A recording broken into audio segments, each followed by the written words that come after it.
stare. Just in time for me to blow my nose. Oh, this is gonna be good audio. I mean, if you mute yourself when you blow your nose, it's gonna be fine. But I'm on the snowball. You can mute Discord. Yeah, but I'm not always looking at Discord. Meh, meh, meh, meh. Meh, meh, meh, meh.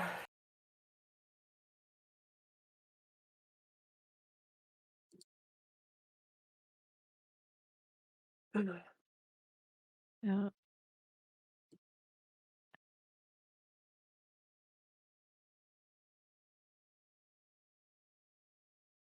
Can y'all talk real quick for a second? Yes, Yeah, I I can certainly talk real can. quick. Okay, that doesn't actually answer my question.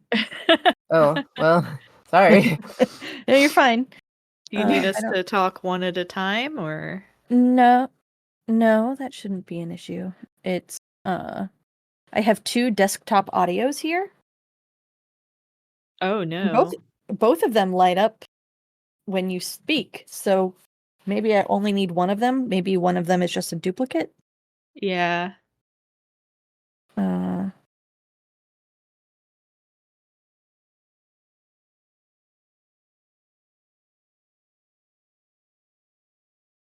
Yeah, they're both showing the same.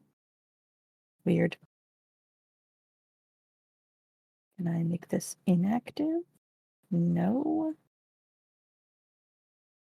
Please don't monitor.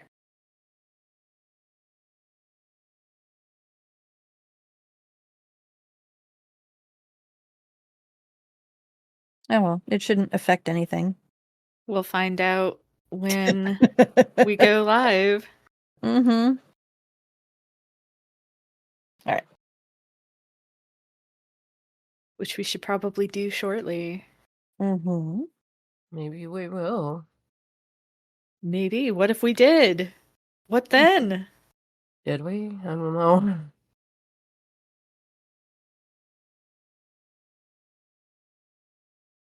I don't have an intro. I'm just gonna wing it. Okay.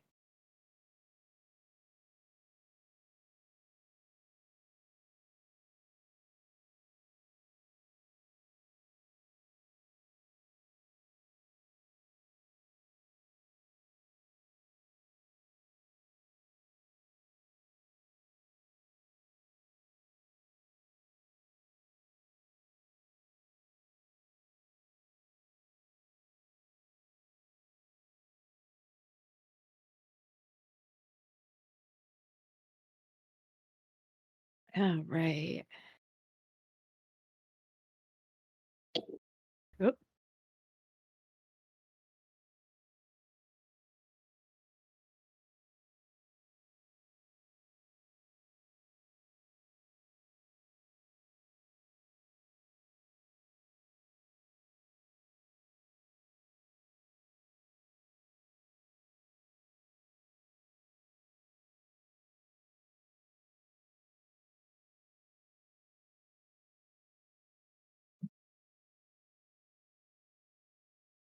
Shall we begin?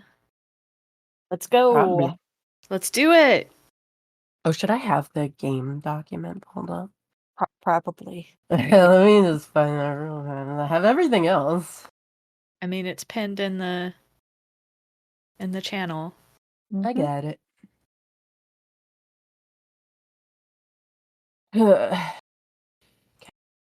Just do standard lines and veils. Yeah.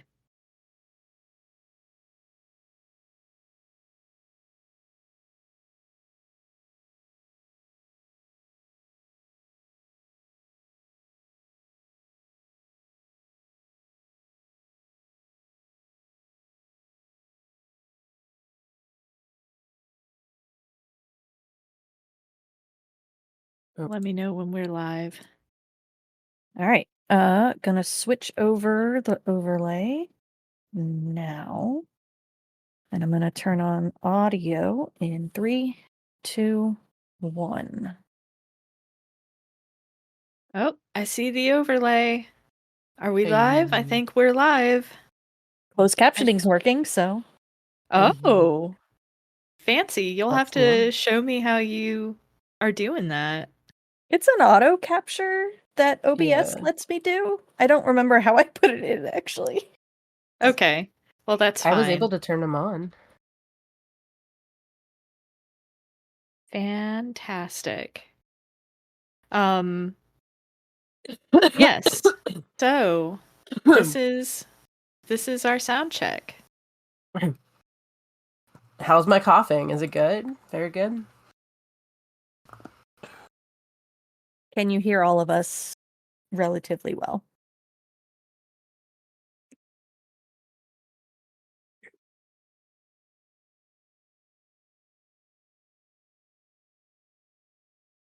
You sound fine. I'm waiting for me to come through. Oh, it's apparently Static Badger's first time chat. I love that Twitch calls you out like that.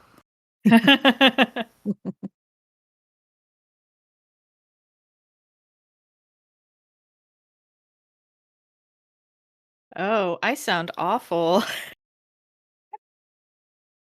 That's okay. I'm still audible, and that's what matters.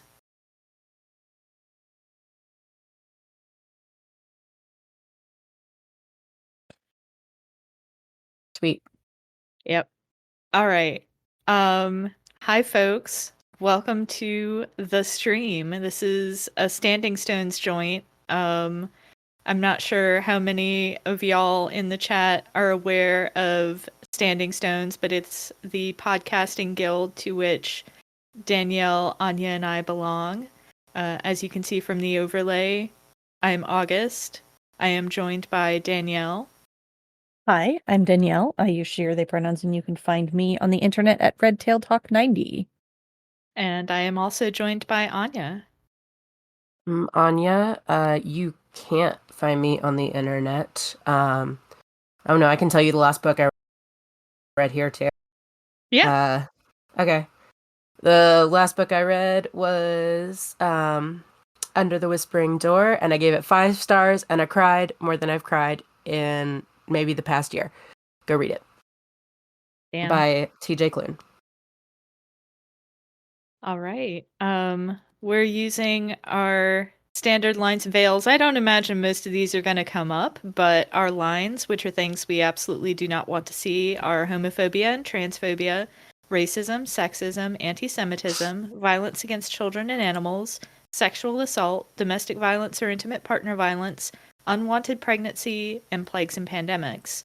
Our veils, which are things we're fine with addressing but will just fade to black on, are steamy situations, graphic descriptions of bodily harm, and terminal illness. If there's anything we want to add on the fly, we'll figure that out. X-Card is also in play. I never mentioned that X-Card is in play, but X-Card's always in play at my tables. So, you know, it is what it is. But today we're going to be playing I'm Sorry, Did You Say Street Magic by Caro Assertion. For those of you who are new to this game, here are the basics. I'm on the wrong page. There we go. I'm Sorry, Did You Say Street Magic is a city building story game. We take turns exploring our city. By the end of the game, we will have created a place that none of us could have imagined alone. Our agenda as players is to create a vibrant and multifaceted city, to fill that city with life and personality, and to expand on others' idea. Unlike many tabletop games, I'm Sorry, Did You Say Street Magic is played without a game master or facilitator. The game goes back and forth between phases of independent and collaborative creation. At times we will decide on certain aspects of the city as a group, but on your turn, each of us has complete control over what we add to the city. There's also a really nifty little preamble here that I want to read. An archipelago. Yep, I can talk. Archipelago. That's how that word works. An archipelago-based fishing town, separated by its various islands, gathers annually to celebrate the turn of the harvest. A collective of magical artists embarks on an ambitious project, a guerrilla public transit system powered by enchanted street art. In a sprawling metropolis decades from now, breakthroughs in biotechnology offer citizens superpowers far beyond mortal ability. This city that we call home has a magic all its own. It is wonder and joy and spirit, and with that spirit we breathe life into the city together. But yeah. So this game is takes inspiration from a couple of different games, including, for those of you who are familiar with it, The Quiet Year by Avery Alder. It also takes inspiration from Yarn Spinner by Yves Mendez, and Alone in the Ancient City and How You Build a Place You Love by Takuma Okada. And now that we've got all that, we can get started. So the first thing that we do, and this is on page 12, is we set the tone. The first part of creating our city is establishing its tone, the color and texture of the setting we want to explore. As a table, let's decide on 3 adjectives that will set the mood of our city. We should pick at least one from the list below, but we don't have to limit ourselves to these options. Well, shit, I'm there's not- 3 of us. Yeah. I'm not going to read all the adjectives Yeah, no. for the viewers at home. That seems a little silly. But some of these adjectives are pretty cool. I'm personally a fan of either jagged or kinetic. What? Fight. I can put the thing on the thing. Look at that. Oh. I'm I sorry, you just said assumed that was magnetic. one that Or Daniel you said wanted. jag. Jagged or kinetic are the 2 that I'm feeling. Okay. Ethereal is the one that's calling me, which kind of feels like a floating island. Because jagged, I don't know. I think I'll settle on kinetic, actually. Okay. Okay. Let me just Google what the hell that means real fast. Like, full of Active. motion. Okay. I'm going to put these at approximately the center of our ethereal, kinetic. I don't know. Does ethereal actively ruin what you were thinking, Danielle? Because if so, we can not do No. that one. It does not. I'm going into this with 0 thoughts, so. Mood. Oh. We have been informed that whoever has mixed the audio, Danielle is crisp, but everyone else is very quiet. Well, I cannot adjust you any I could just higher. scream. Please don't. In fact, I'm sick, actually. I can't just scream. I'm not sure if me adjusting my headset volume is adjusting the mixer. I wouldn't think it would, but who knows? Mm.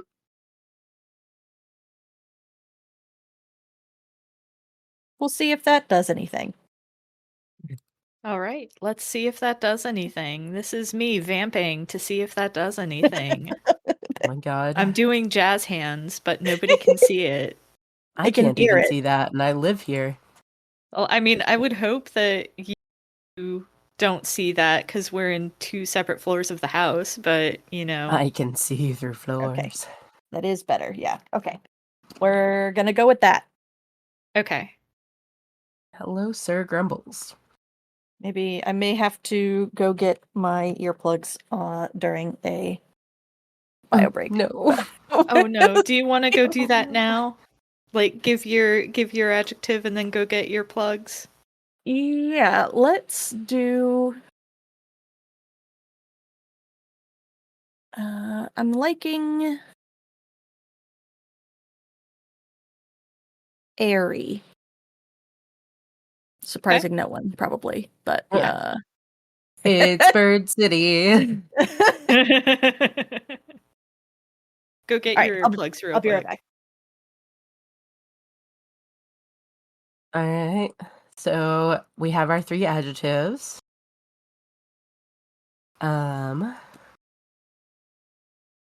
We did the placing it at the center of the table where everyone can see it. Yelp. And then we have things to consider. I mean, we should wait for Danielle to get back before we I start know, I'm considering just trying to make sure there's things. no dead air. I mean, we're doing it live. There's going to be dead air no matter what. All right, well, you have to beatbox for every second that Danielle's gone. Oh my god, you know. I am Do not a it. beatbox and Do blew it. it. Do it. I don't even know how to beatbox. I don't know. I could just blow my nose on stream for a while. No. Okay, I'm back. Welcome Birthday back. beatbox. No.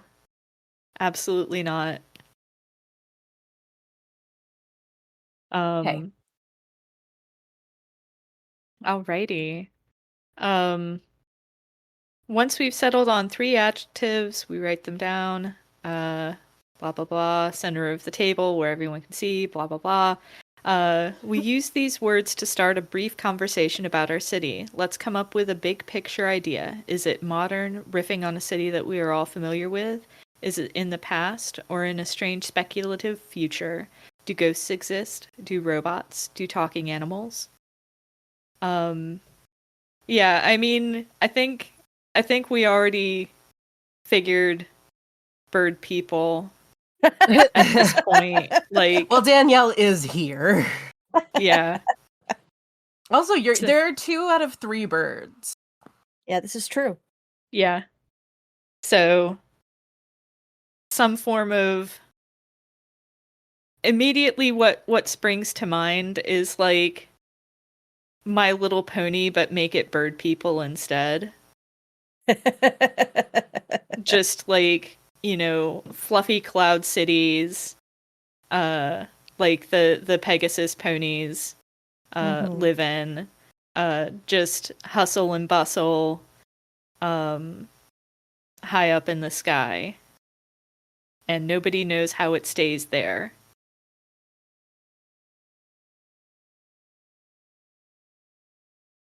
But the question, do ghosts exist, is a very good question. I want to answer that question. I mean, it's more interesting if the answer is yes. Yeah, I agree. Although I'm just thinking of City of Gulls now, where it's like, talking to Zephyr/Annabelle. Ghosts aren't real. Um, but yeah, ghosts exist. Hell yeah. So obviously this is kind of a fantasy, but is it like a a historical European fantasy, or is it like a modern fantasy? Is it a future sci fantasy?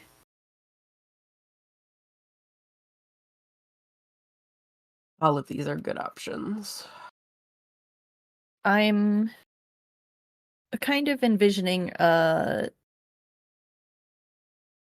greener steampunk. Okay. Okay. So, yeah, so maybe less grease, more greenery. Yum.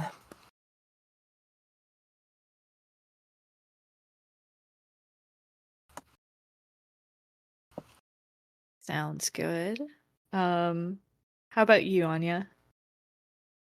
What about me? Well, I just want to make Um, sure you've got some input. Talking animals must exist. Given the Cool. questions that are in the book, that's what I got. Okay.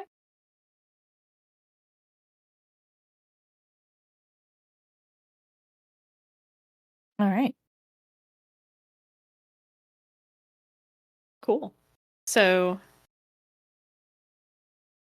although this does raise like some other questions, like, do all animals talk, or do only some animals talk? Like, are we in a My Little Pony situation where it's like, all animals are sapient in some form or fashion, and that raises really distressing questions about like the morality of food.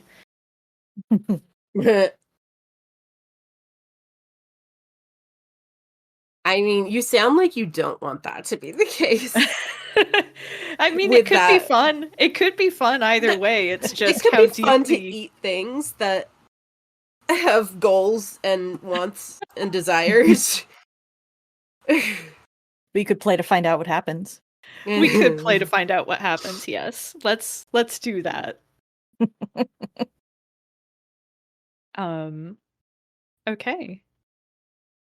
So let me go back to the book. I swear, I think I have a hard copy of this in my zine shelf, and I should have looked for it Oh, before. I could go get it. No, it's okay. I mean, for me. Oh, yeah. I think it would be in the zine basket because it's not like a book. It's just like a, No, it's okay. yeah. Yeah, so boop boop boop boop boop. Once you've set the tone of the city, you are ready to move on to the next step. Before you really start exploring the city, you will begin by adding just a few cards to the table to spark everyone's imagination. We're obviously using Roll20, but the idea is the same. So it says, if one player is facilitating the game, they should lead. Otherwise, the player who most recently rode public transit should go first. Oh, jeez. Yeah. So I don't know if anybody's ridden public transit in the past. I think we all rode public transit together when On we the went plane? to when we went to and from the shuttle in the airport. Yeah. So I guess I'll lead since I'm the one talking. So yeah, that's an incredibly useless in this Unfortunate. scenario Hooray for traveling distinction. with your friends. Yeah. The first thing that we'll do is I will explore a neighborhood and follow the instructions in that section. I will explain my thoughts to the table as I do. How is this particular neighborhood essential to the city's existence? What makes it different from other parts of the city? We'll walk through the process of creating the neighborhood's true name. And then once I've created a neighborhood, it says to introduce to my fellow players in broad strokes the idea of visiting a landmark, pointing out the close relationship between a landmark and the neighborhood in which it is nested. When I'm done, play will move clockwise. I guess we'll just go down in the Discord call. Mm-hmm.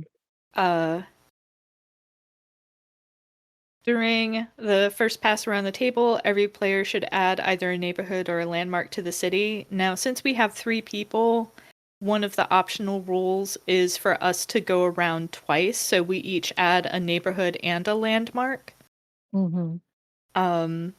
So by the end, we should have 3 neighborhoods, 3 landmarks. So I'm going to go to exploring a neighborhood in the PDF. Neighborhoods are the broadest, most overarching type of cards you can play to build your city. To explore a new neighborhood, take a blank index card and write an N at the top of the left corner. Well, we'll figure out how to denote neighborhood information in the Roll20. We'll have 3 key elements: a title, a reputation, and a true name. A title is, this is what denizens of the city call this neighborhood on a daily basis. It could be named after the local geography, the history of its residents, or the types of businesses that are conducted there, to name just a few examples. Write this at the top of the card. So I think this is going to be called The Rise. Because it's, I don't know how clouds have hills, but clouds have hills. Maybe it's, let me double check that I'm thinking of the right type of cloud. Yeah, it's at the top of a perpetual cumulonimbus cloud, which are the big, tall, fluffy ones that are frequently associated with thunderstorms.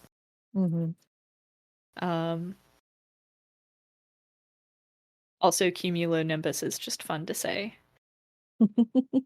But that's why it's called The Rise, because it's at the top of one of those. Okay. The next thing it has is a reputation. In a couple of sentences, describe out loud the neighborhood's general vibe. Is it predominantly residential or commercial? How do its residents think of themselves? What do other neighborhoods think of them? Invite other players to ask questions and build on their answers. Write a quick summary near the middle of the card, right below your title. Keep the reputation brief. What you say out loud is more important than what you jot down. Just note a few words to jog your memory. I'm thinking this is like the glitzy glam part of the city. Like, there's ritzy hotels and, you know, kind of high-rise buildings where rich folk live. Seems reasonable.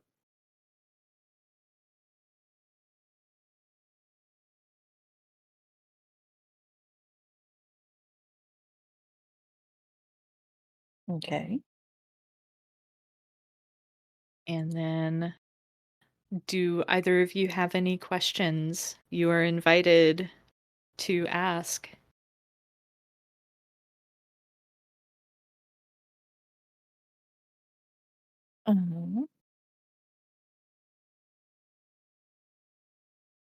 Is there any shopping there? Is it like a downtown kind of area, or is it like a more of a gated community kind of deal?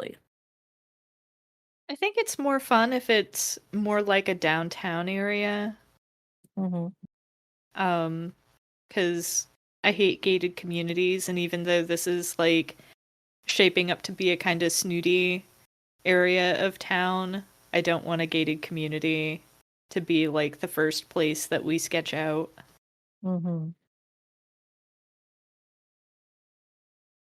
So yeah, there's probably some high-end mixed use buildings here. Okay.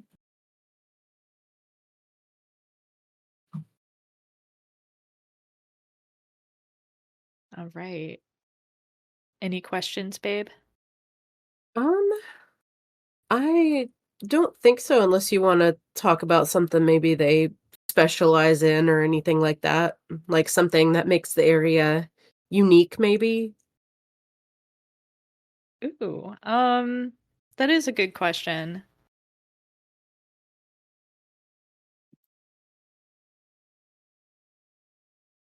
I keep just thinking of fucking My Little Pony.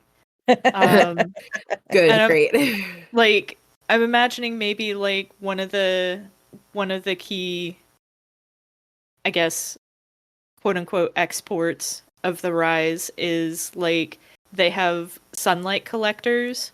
They can condense sunlight down into something tangible that's used for some purpose that we'll play to find out what happens about.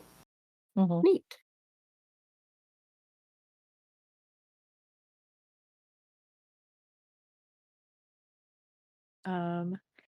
Cool. And then we have a true name. Every neighborhood has a magic all its own. To confer a true name, come up with 2 or 3 descriptive sensory images that paint a clear picture of the neighborhood in your mind. Write these at the bottom of the card. True names can be tactile details of the space, but they can just as easily be metaphorical or symbolic abstractions intended to elicit an idea or personality more than a literal representation.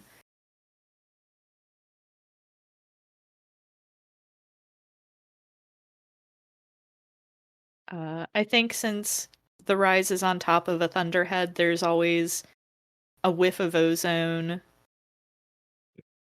Um,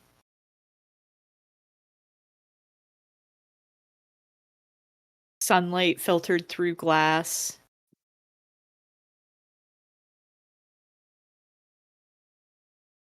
And lights that never dim.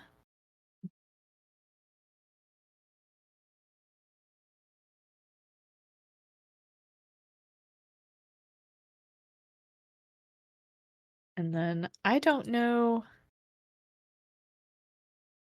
Am I supposed to do the landmark, or am I supposed to pass it off to one of y'all to do the landmark? I think we're gonna go around and do neighborhoods first and then go through and do landmarks. Okay. So that means my neighborhood of the rise is complete. So it is up to you, Danielle, to come up with the next neighborhood. All right.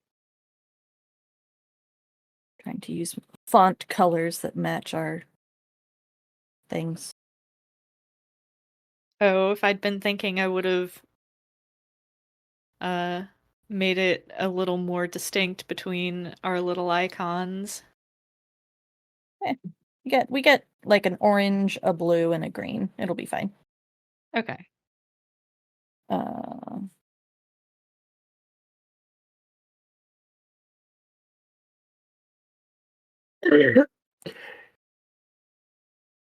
gonna be honest, I am a little low on ideas today, so I think I might pull a spindle wheel card and see where that gets me.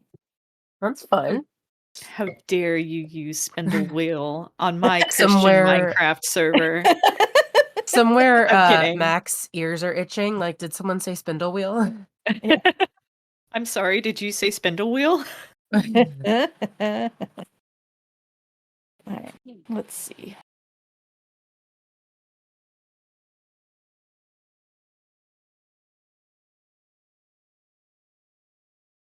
Okay. So I drew Echo, tongue tripped with stutters, chest full of birds, head full of fog, or a glance unseen, a shadow trailing, a desire unrequited. Head full Ooh. of birds, you say? I think since we have the rise, I think we have to have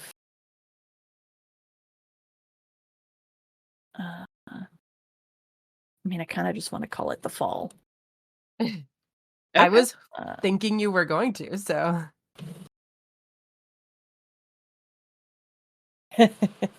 yes, exactly, Izzy. Yeah. So For we'll the call it listeners later, Izzy in the chat said Danielle's usual state of mind, head full of birds. Mm-hmm. This is true. I think you know the pirate ship in Stardust? I I really have wish I not- could say yes for you. Oh, Yeah. really? Shit. Wait, is that that means I that get to old- explain it. Is that old movie with dude who's Charlie not Cox? young? He's older now, yeah. Uh-huh. Yeah. Yeah. So the movie is about this guy who goes from like normal town into Fantasyland to collect a star. Adventures happen. But at one point he and the star end up on this pirate ship. And there's a lot going on with the pirate ship, but what the pirate ship does is capture lightning. Ooh. Interesting. Oh, and like it as has, like like- a sorry. No, go ahead. It's one of those like as a endeavor, right? Like they're like you would catch fish. Yeah. Okay. They have like these big lightning rods, and they capture the lightning in these canisters, and then later they sell them. It's a sky pirate. It is important to say that this is a flying pirate ship. that is important. But I like that idea of, like, you have the rise where you're collecting sunlight, and then you have the fall, which is deep within the clouds, and Ooh. it's dark and misty, and you can't see very well. And you have laborers there who collect lightning.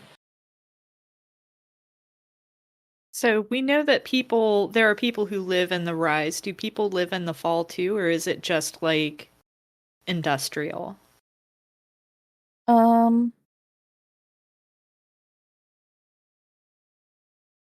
I think you will inevitably get some housing at least nearby.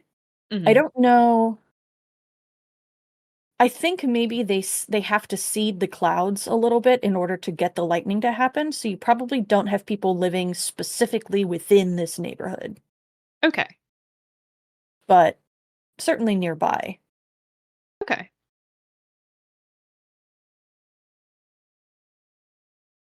Oh, now I got within lower clouds.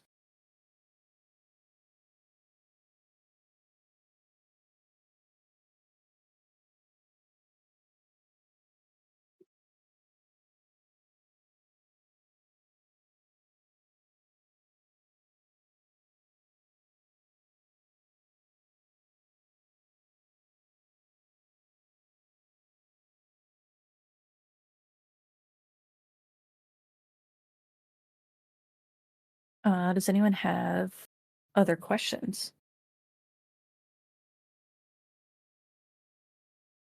What's their like cuz it's the I mean it's a neighborhood, so I assume people live here. So what's their relationship with the rise? Like positive, negative, neutral? Um, so the neighborhood moniker doesn't mean that people have to live there. It's just kind of like Oh. the category of larger location within city kind of thing. Sorry. That is fine. But I think your question is a really good one. And I don't know if I'm super interested today in a really combative kind of relationship Mhm. Okay. between the classes. Like, we have rich folk, which inherently is a little but Yeah. uh I don't think there's a whole lot of tension there, I guess. Perhaps they have recently come out of some kind of revolution, Mhm. or social reform. Yeah, so we have, the difference between the higher echelons of the society and the lower echelons of the society is not Mhm. nearly as great as it is in real life. Yeah. Yeah. Okay.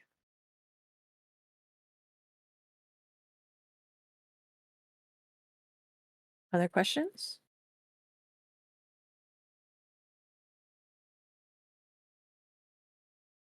Babe. I mean, I asked my question. Okay. Oh. Well, I asked mine too. So Yeah. Get fucked. You I can mean, have more than no, one we can- question. We can have Uh, more than one question, but I don't happen to. I just You had the don't have one. to. I'm just yeah, checking. I don't know that I do. I'm sorry. That's fine. So I Mm. think the true name is Miss on the Tongue. Uh,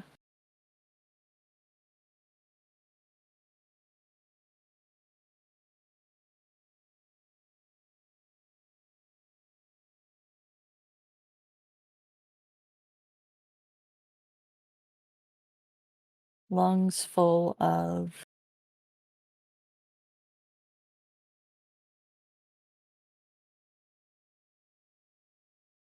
no.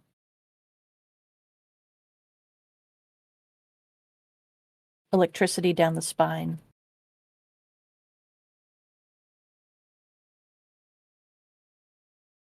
And work songs in the air.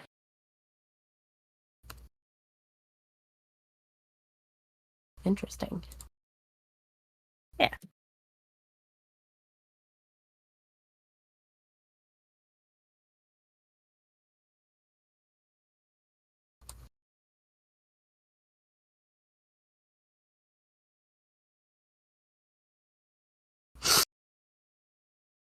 All right, babe.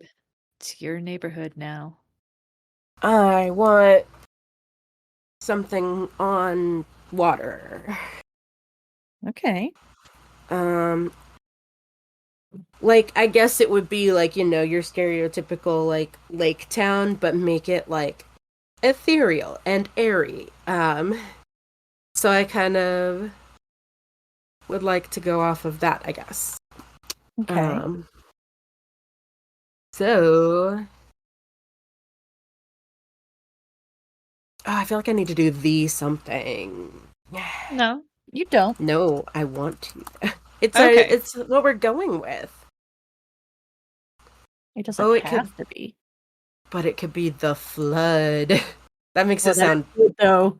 That That's makes it really sound good. creepy. I wasn't going for creepy though.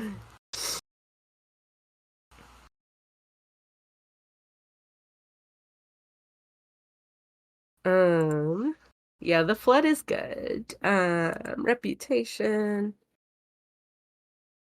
So general vibe,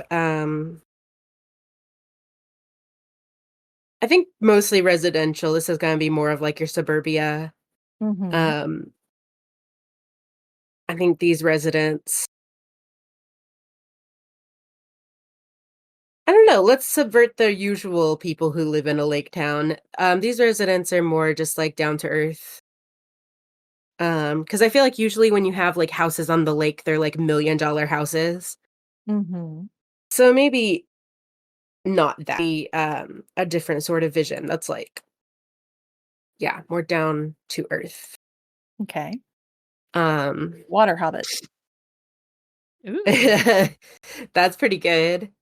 Oh, they live in little bubbles in the water or something.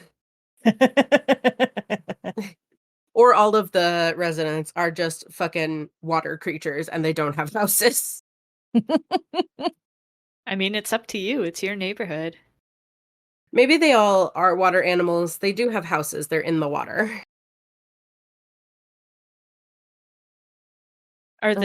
Yeah. Are they amphibious or do they just live in the water? I'm sorry, you cut off for part of that. What was that?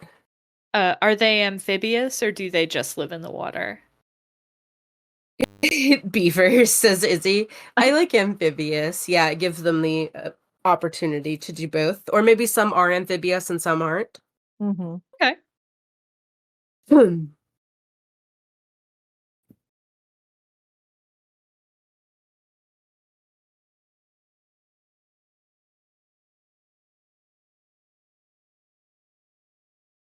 Okay.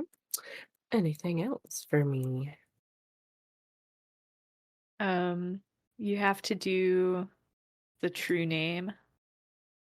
Oh, uh, and that's like where I do flowery language, right? Yes. Oh, good. Um, who wants to help me with the true name because I'm not a poetic person? What uh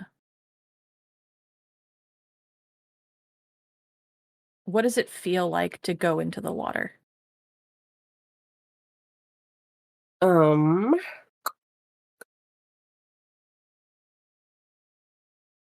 hmm. Like, how about it's always the perfect temperature? Mhm. Um, maybe like there's something otherworldly about it. Mhm. That kind of vibe. Mhm.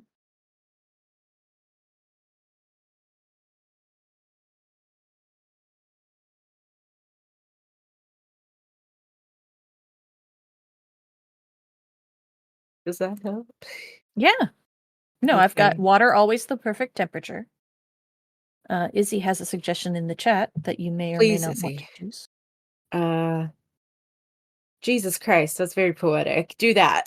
Izzy says, the sunlight kisses our flesh the same in dappled rays through ripples. Mhm. I'm gonna say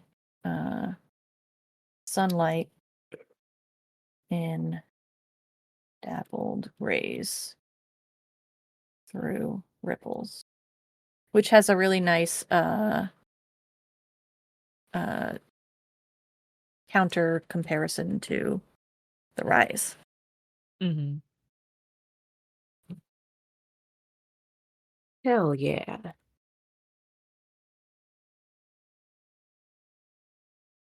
And we need one more. Well, I mean, I guess we don't. There isn't like a we have to have X number. Yeah. 2 or 3 descriptive sensory images. So if you feel like that is descriptive enough for your neighborhood, then you could stop there. I think I can stop there. Okay. Cool. All right. So next we're going to go around and we're each going to do a landmark. Landmarks are the second highest tier of cards that you can play to build your city. They must be played within a pre-existing neighborhood card. A neighborhood can and often will contain multiple landmarks. To visit the new landmark, take a blank index card and write an L in the top left corner. So we'll just denote that it's a landmark. Give it the That card's a following. loser. Yeah. Sorry. Give it the following three key elements: a title, an address, and a true name.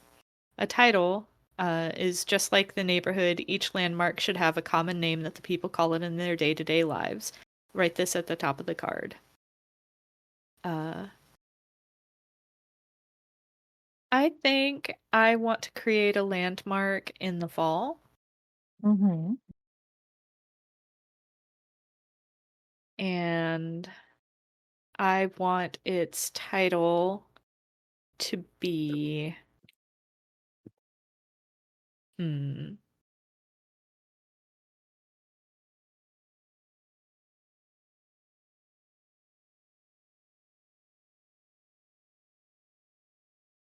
Angler's Tower, Mm-hmm.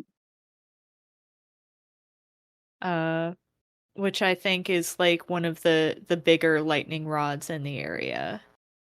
Mm-hmm.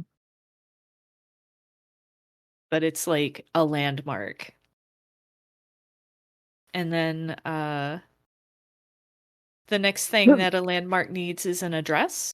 If it feels appropriate, this can be a literal address. After all, street names are another tool to reveal details about the world, but it could also be something more poetic. Is it in the heart of the neighborhood or off the beaten path? Is it several stories up or perhaps below street level? Write this landmark's address under the title near the middle of the card.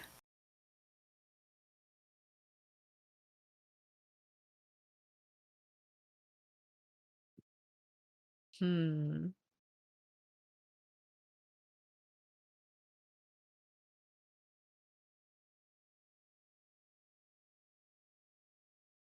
There's a part of me that wants to give it a literal street address, but there's another part of me that is having a hard time coming up with a street name. Mm-hmm.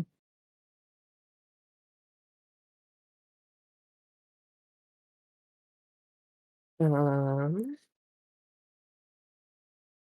a But word.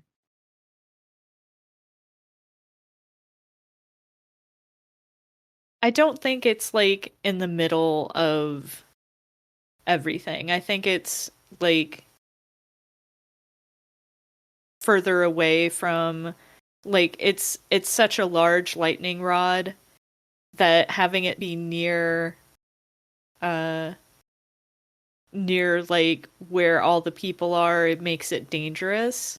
Mm-hmm.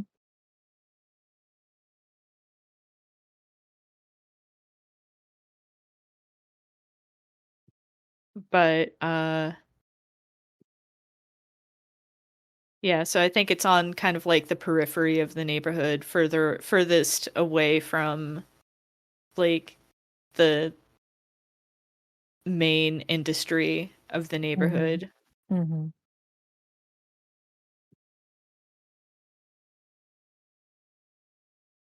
Okay. And then it gets a true name. Similar to a neighborhood, each landmark has its own true name. However, this should be even more specific than the true name for your neighborhood.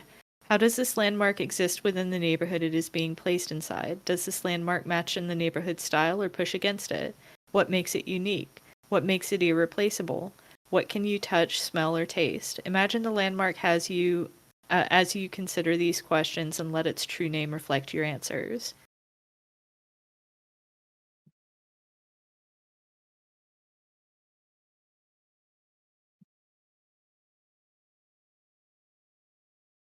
Um,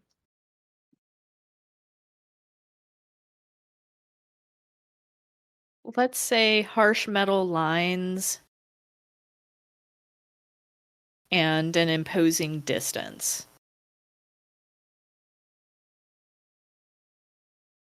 Okay.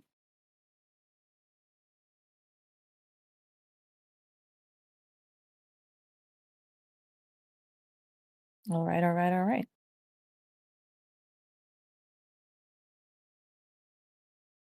Oh, I just saw Izzy's recommendation of 667 Sandglass Avenue, which is a really good suggestion.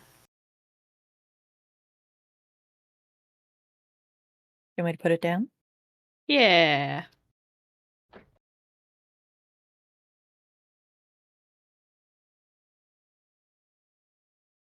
Yeah, I'm on my laptop, so I don't have two monitors, so I can't look at the game materials and Twitch chat at the same time. How dare you? Yeah. All right.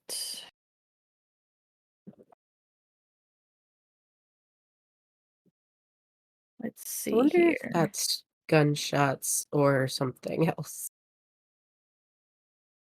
At 2 o'clock in the afternoon on a Sunday? Who knows?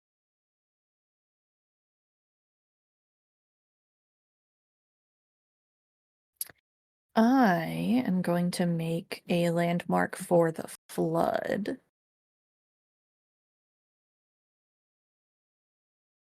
Fun. And it will be the Hollow. Or let me give it a better name. Hollows.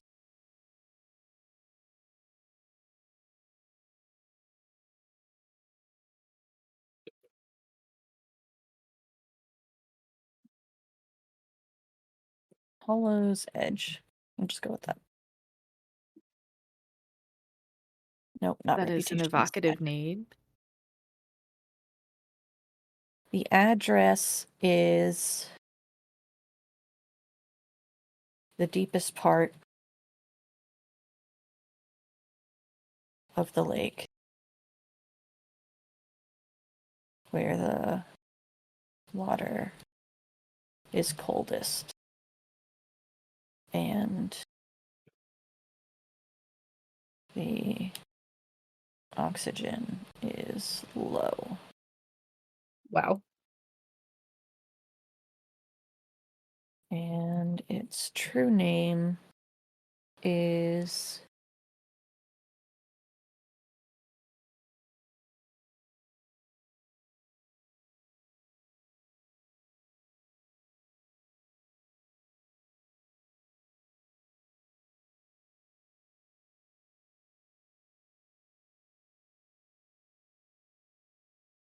mud sticking to your feathers and hair.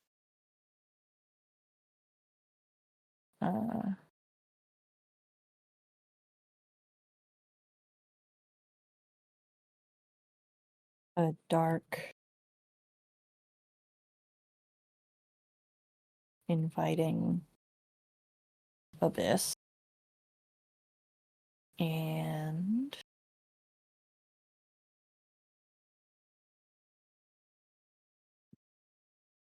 eyes that look back.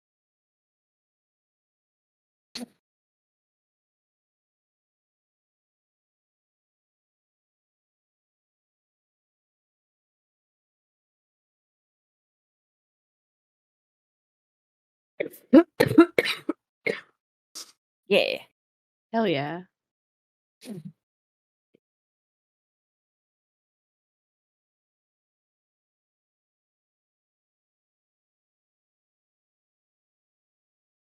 Anya, you're up to make a landmark next. I guess it doesn't have to be for the rise. They could theoretically do Yeah. it for anyone. I kind of Yeah. already thought of one for the rise, honestly. Excellent. I would like it to be like a glitzy hangout club, Okay. named the Silver Lining Lounge. Nice. Ooh.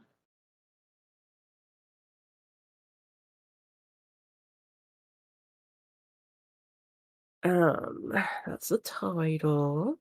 An address. I think the address is an invitation.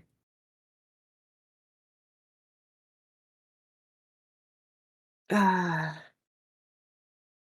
I guess that would be more of the true name. Okay. Like an invitation from someone in the know, or like an invitation from someone well connected, basically. That feels more like a true name than an address, doesn't it? Mm. Yeah. Um,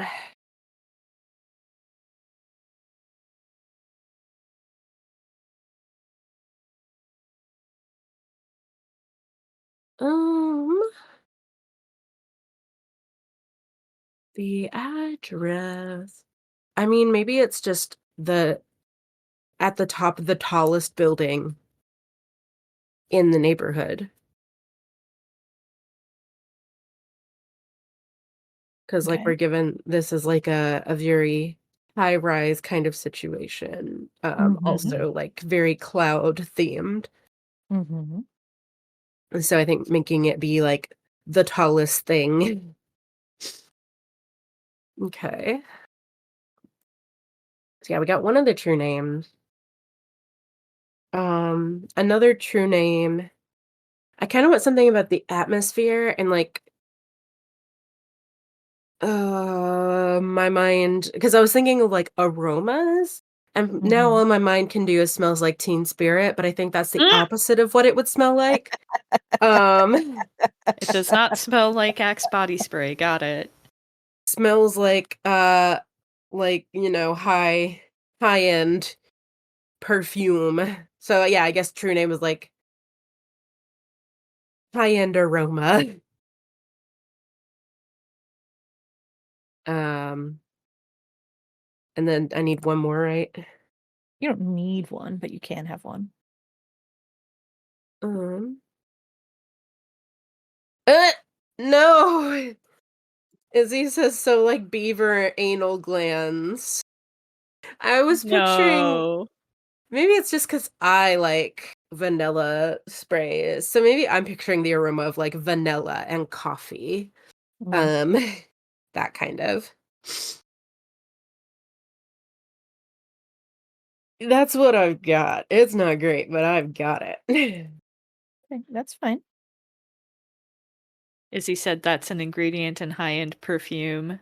I know. It's what's the ambergris too? Oh, the whale shit. Whale. Yeah, It's not whale shit. yeah. It's whale head cheese. Vomit or oh, great. I'm so glad all those words were said.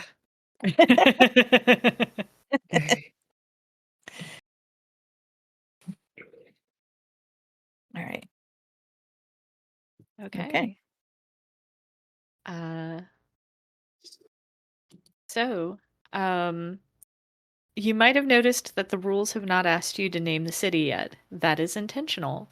If, after you lay the foundations, you feel you know the city well enough to name it, take a moment to agree on a name and write it on the central index card above the 3 adjectives. If you don't yet have a name for your city, don't worry. Let it arise organically during play.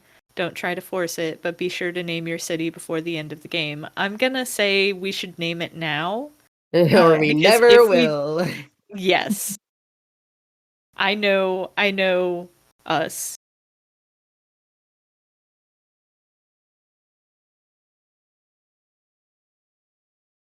Um, And then my brain immediately went to Varric writing Hard in Hightown. oh We're not God. gonna name this Hightown.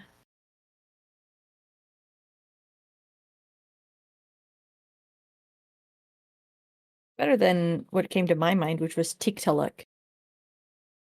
What does that mean? That is the fucking.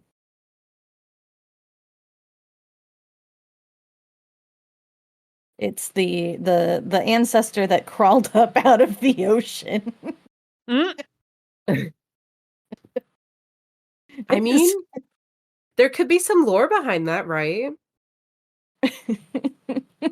How do you spell it? Tiktaallik.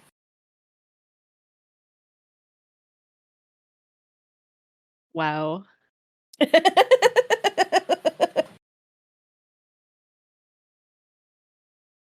Do I know why this came to mind immediately? No. That's something for you to explore with your therapist. Mm?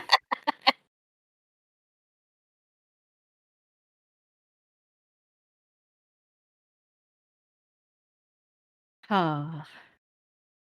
Uh,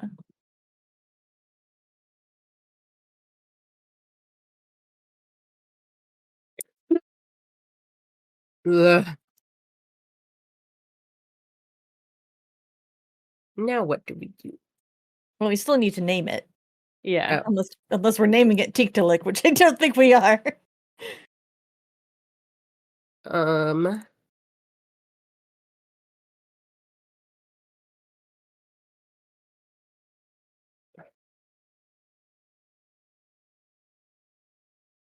I'm just Googling.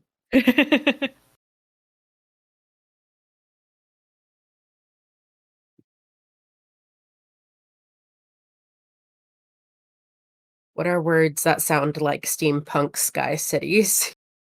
Green punk sky Well, we could cities. name it after a different cloud type. Like, I think Cirrus is another cloud type. Cirrus Yeah. is good. I like Cirrus. Those are the feathery ones, I think. Yeah. I am Googling to verify. Yeah, those are the feathery ones. I like that a lot.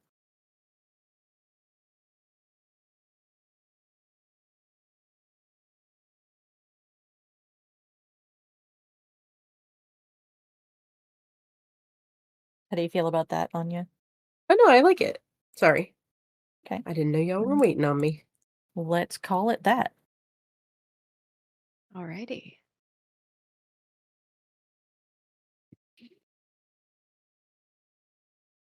Do we want to take a quick bio break before we move on?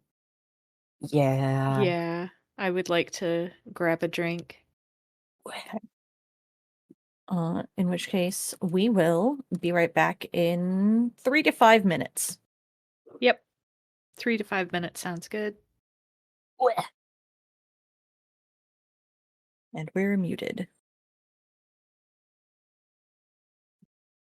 All right, I'm muting for the sake of the bear. Mhm.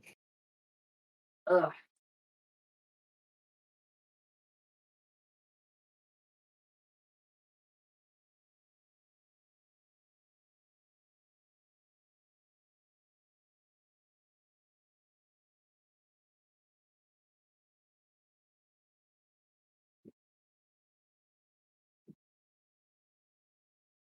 Wall?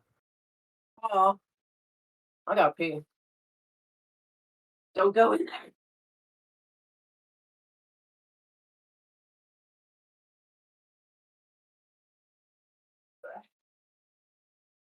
You.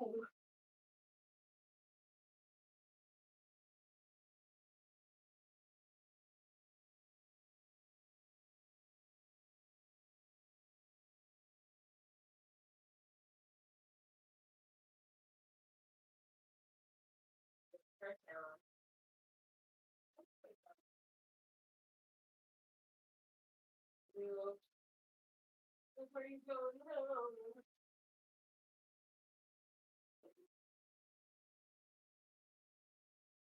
I'm sorry. I'm sorry. It's on me. What do you want to do? You're fine.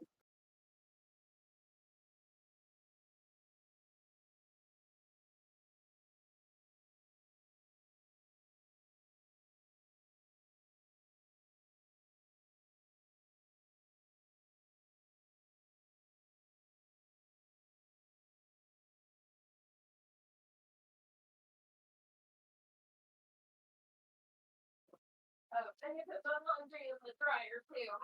Okay. Sorry.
Hey, August. They're not. Okay.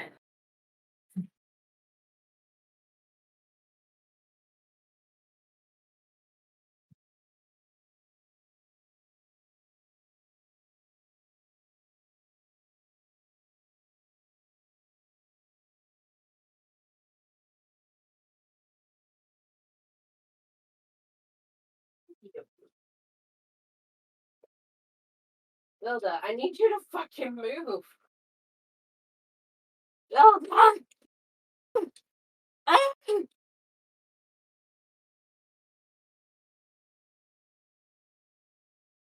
Anya is having doglums.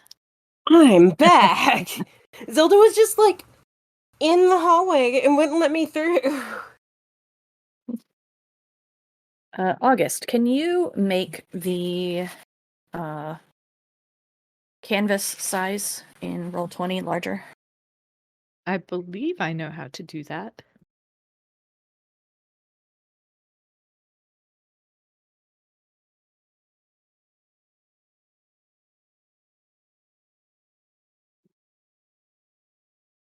Let's do 40 cells by 40 cells.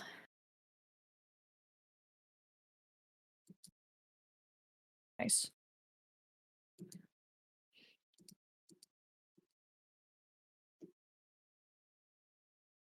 That should hopefully give us enough room. Oh,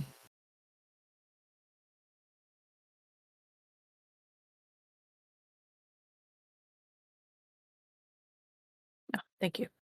You're welcome.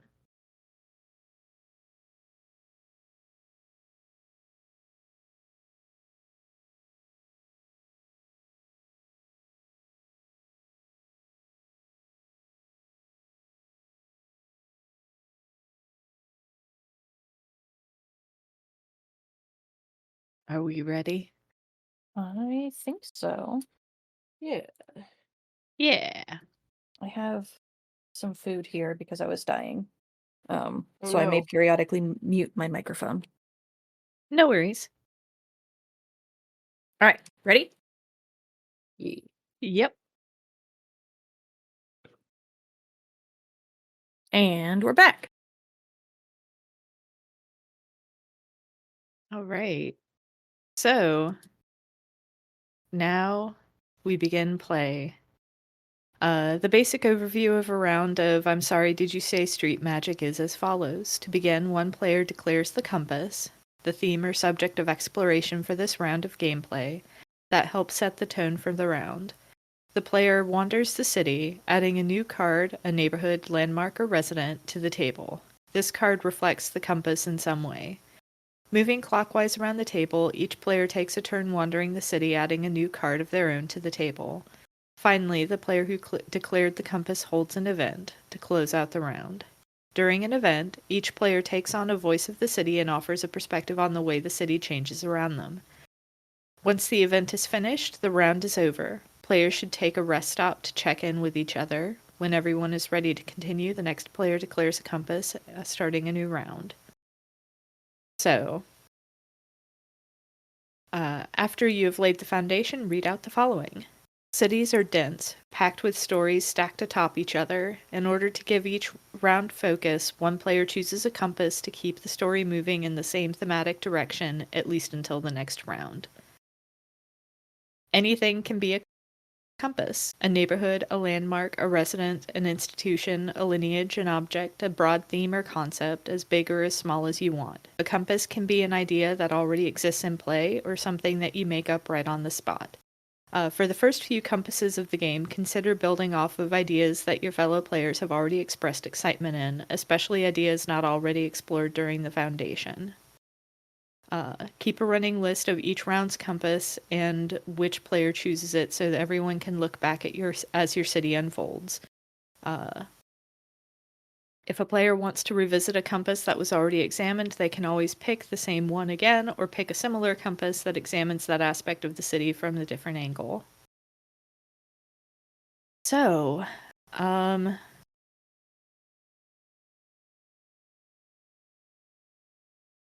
guess,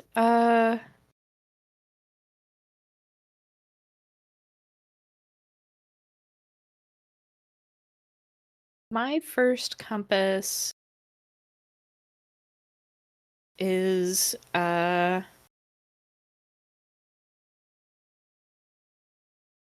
economic activity. I'm interested in seeing like how different things play out with like the industries that we've set up at the Okay. moment.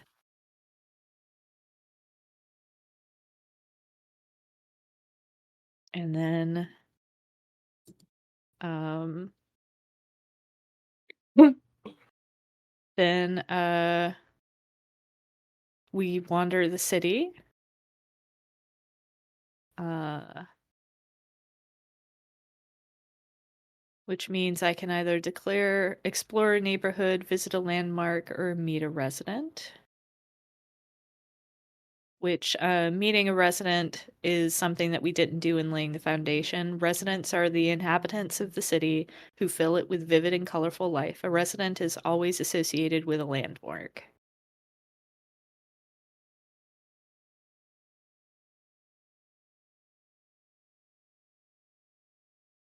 Um, I think I'm gonna meet a resident.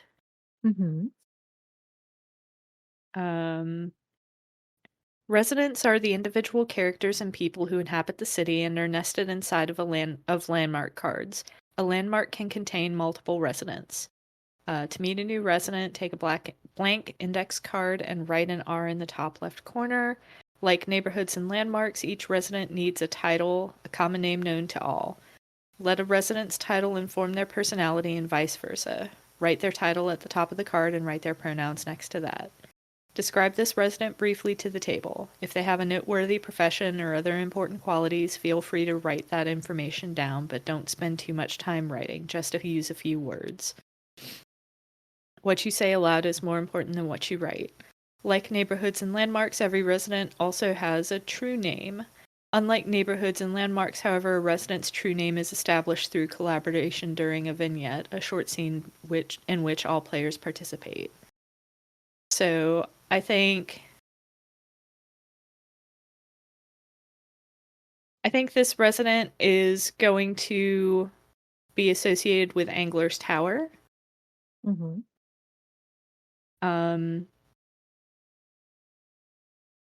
The resident's title is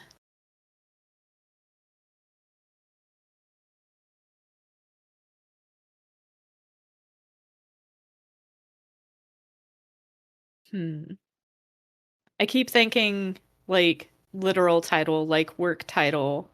Mm.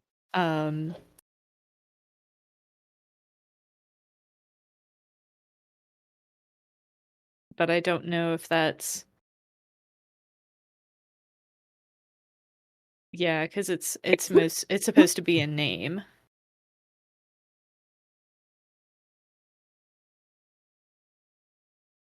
Although I guess because I'm having a hard time coming up with a name, I guess maybe that could be, I'm thinking he, him, and I think he just gets called Chief because he's the chief engineer for Angler's Mhm. Tower.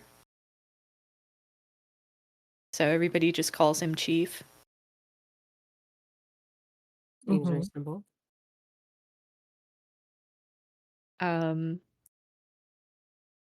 And he's the chief engineer at Angler's Tower. He's like the main person who makes sure that it's running at optimum efficiency for lightning collection. Mhm. I'm imagining kind of a no-nonsense fellow who like doesn't have time for shenanigans on the work site, Mhm. but probably can kick back with a beer and relax at the end of the day. Mhm.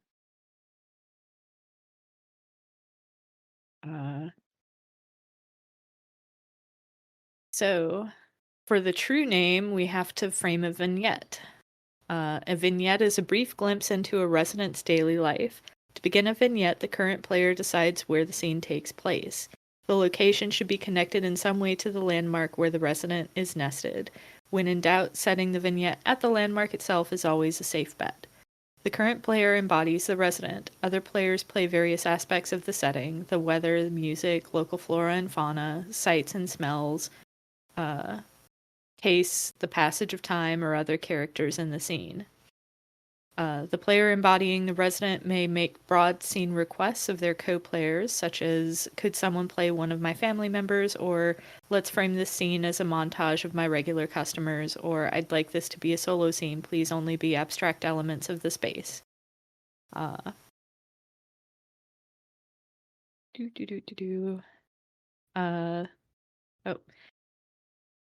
Yeah, the current player begins by describing the resident's interior thoughts and actions. Other players respond, freeform, engaging in loose and improvised conversation.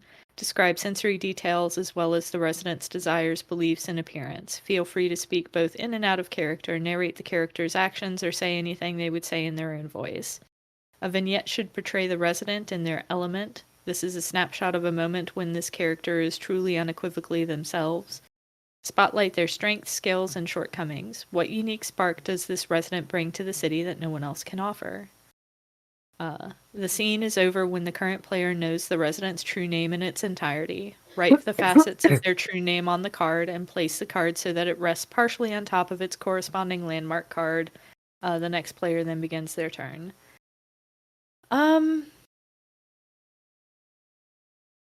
So I think this is midday. We've just come back from lunch, where Chief is trying to lead his crew through the day's tasks to meet the quota. Well, I don't know. Should there be a quota? I think maybe it makes sense for there to be goals so that they have enough energy to help, do whatever they use this energy for. Mm-hmm. Like, I'm imagining it helping to power the city. Yeah. And so, in order to keep the city functioning, they need to do a certain amount every day. Okay. Yeah. So I don't think they're necessarily behind on their goal, but they could easily fall behind if they don't keep at it. Right. Maybe he's leading a cloud seeding crew. Mm-hmm.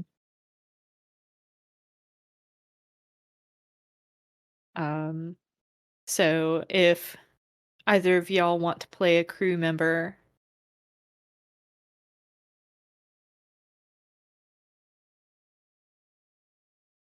or alternately the weather.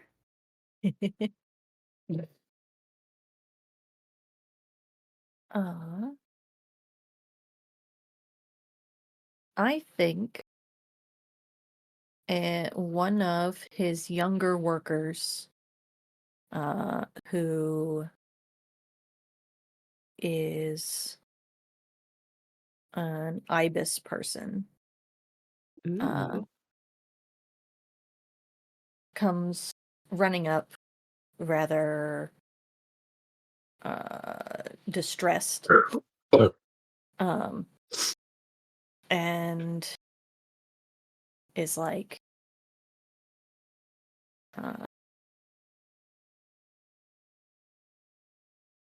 Chief,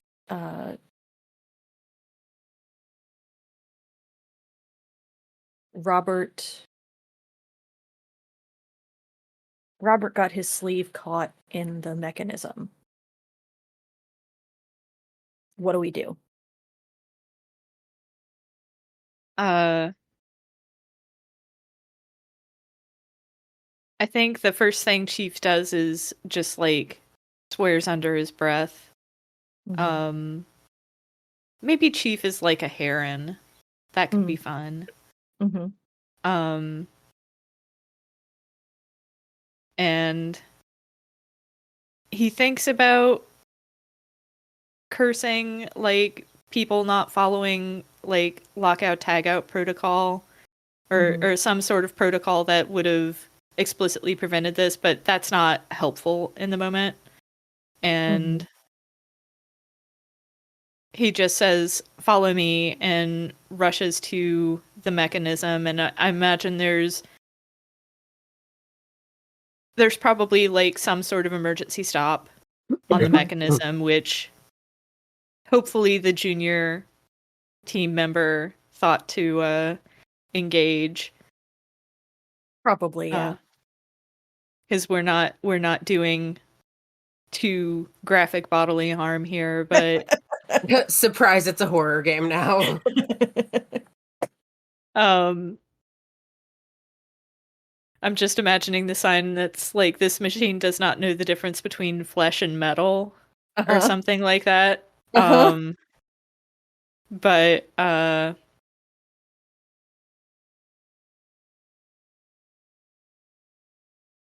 yeah, there's a cool competence there.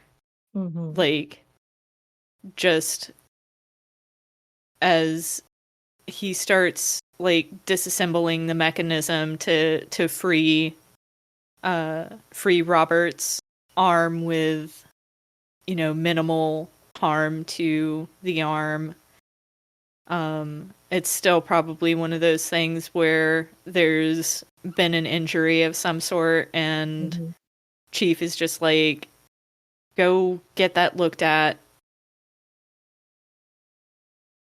But I don't think he actually yells at anybody over this. I think like he takes his junior aside and is just like, "Yeah, you did good coming to me. Thank you for keeping your head."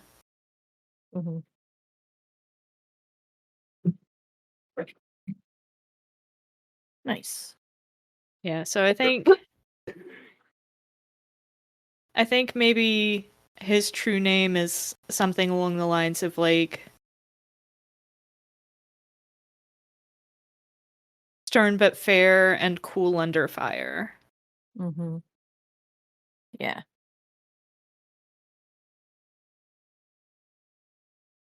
Nice.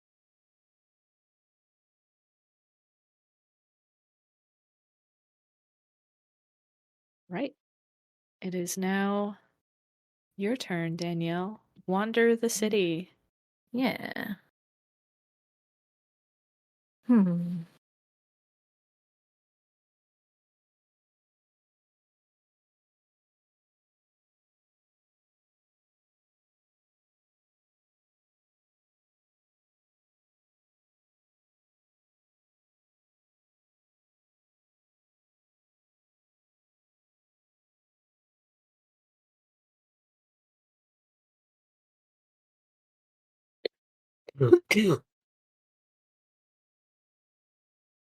Right, I'm gonna go with my original idea, which was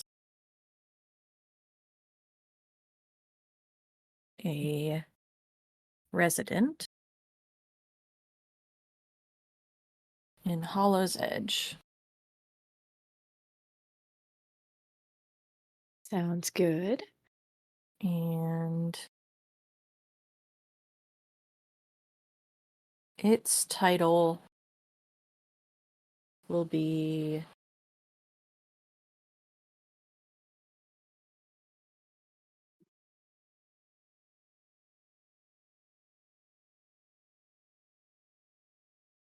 let's go with Father Deep.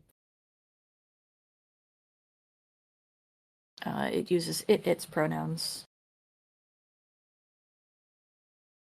And it is the enormous snapping turtle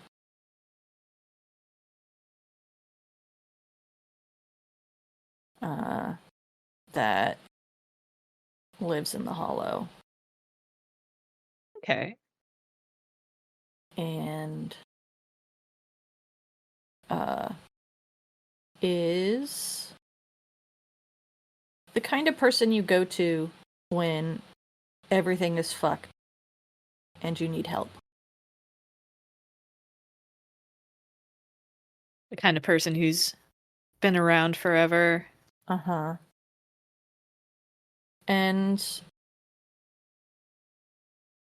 like, I don't think it is malicious, but I do think its solutions sometimes have a bit of a monkey's paw logic to them. Mm.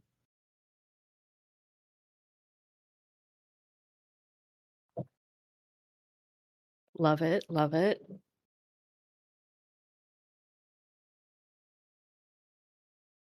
Um, I drew, for those listening at home, I drew the priestess, crackling with power, mired in blood, melancholic and distant.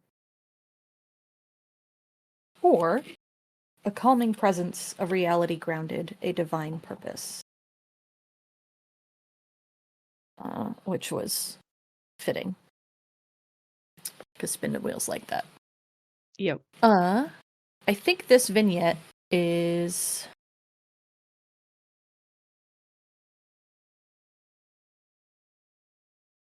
I think it's either someone coming to it for help or it speaking with a very old friend.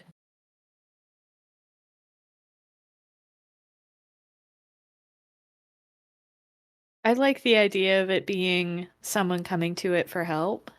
Okay. Just because Izzy in the chat said, Father Deep, I fucked up. Um,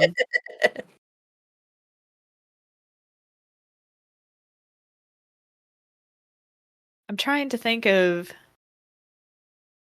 what kind of mess this person could be in, though. Just trying to think, like,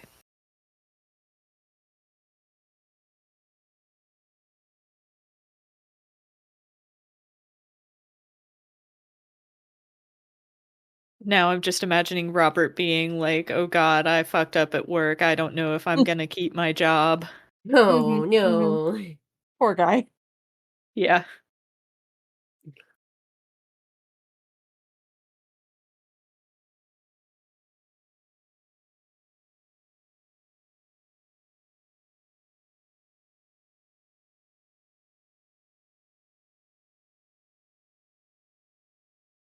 Hmm.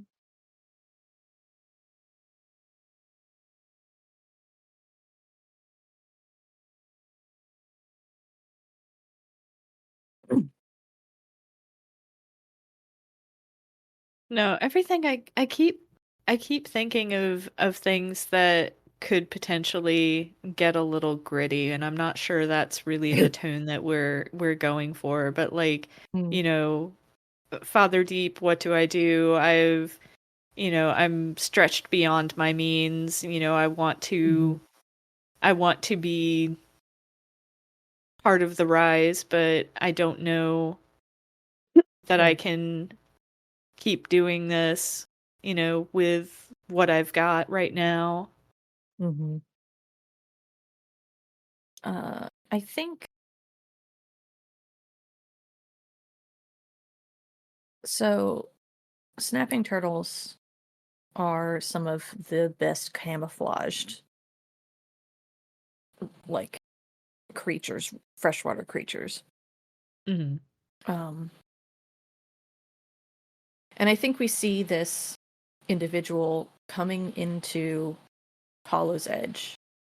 And Hollow's Edge isn't only Father Deep, obviously. It's got other parts of it, but I think Father Deep is a big part of it. Mhm. And you kind of walk up to the edge of Hollow's Edge, where there's like a steep drop off, and the silt gets really deep.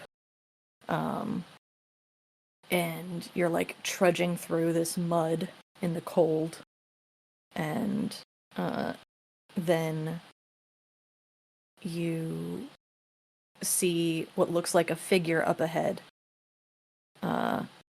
And as you get closer, you realize that the figure doesn't have any distinct features. And then like the entire floor in front of you starts to like rumble and shake as Father Deep like lifts its head up out of the silt, and you see that the figure that you saw was its worm-like tongue. And I've been envisioning an alligator snapping turtle, Izzy. And like as the cloud of silt begins to settle and this poor individual like makes its case, I think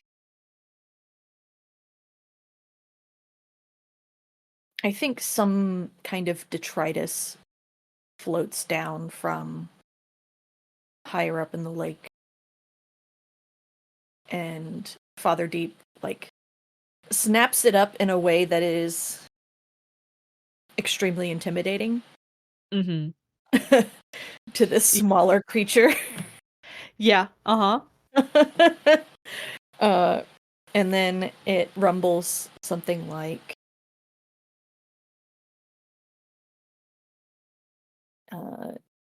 you wish to rise above your station.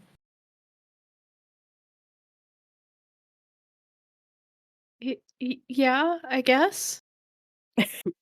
Not anymore, I don't.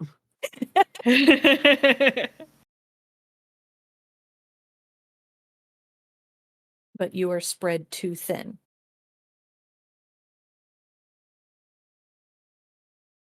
Yeah.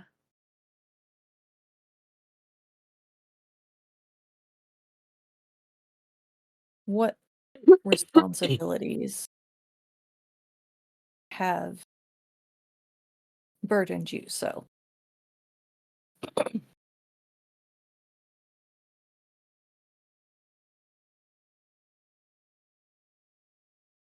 Well, I've got to care for my little sister because,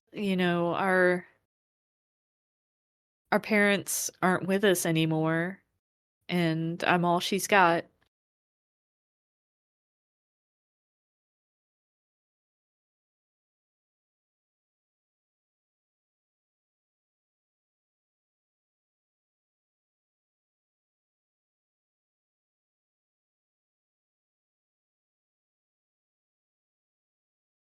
And what is it you offer in payment for my assistance?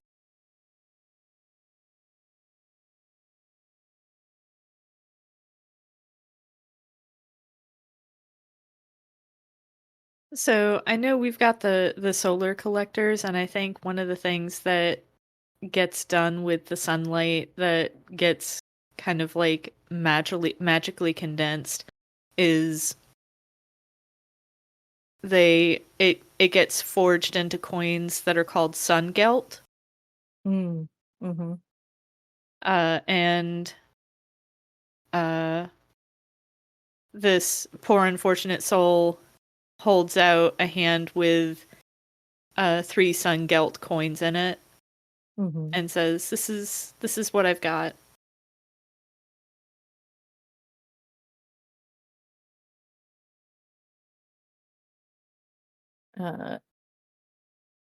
And I think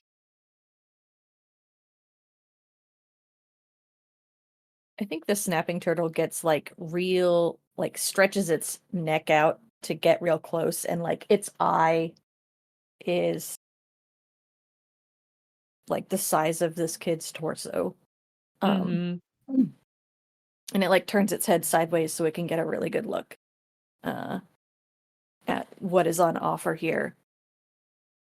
And it is quiet for a moment. And then it says,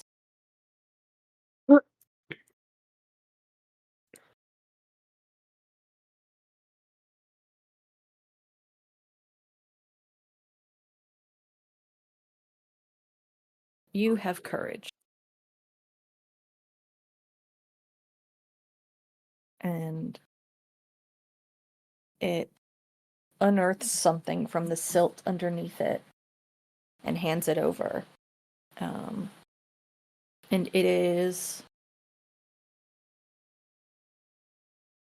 I think, the lightning collectors.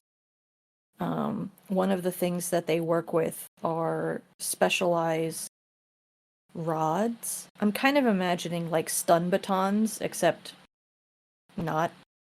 Mhm.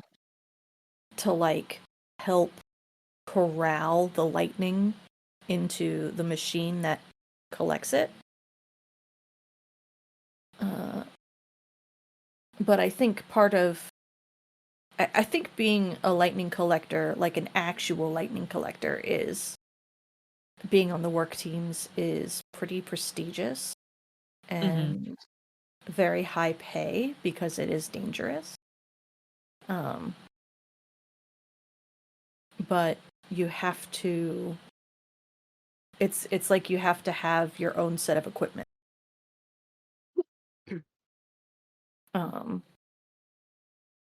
And I think Father Deep pulls out one of these lightning batons, and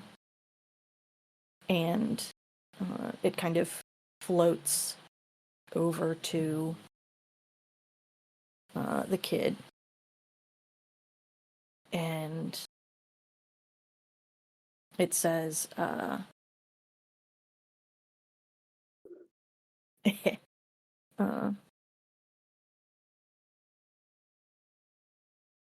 you will need that courage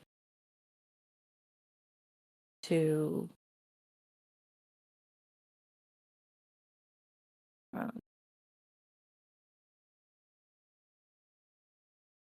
you'll need that courage to corral lightning. Speak to Chief and tell him I sent you.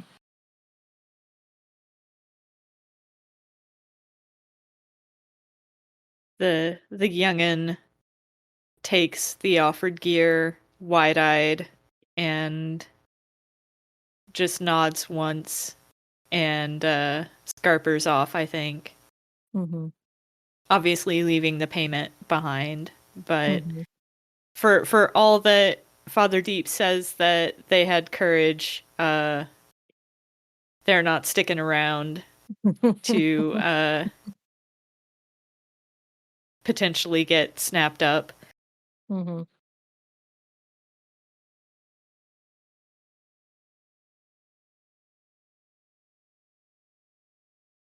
So I think its true name is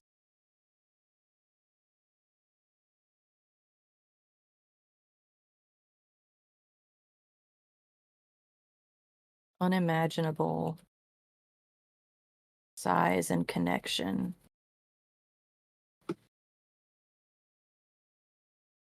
And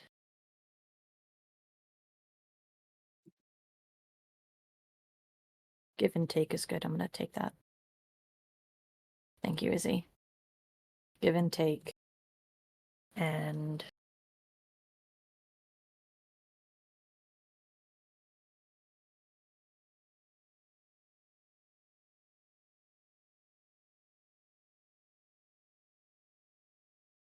Nurture Hatchlings.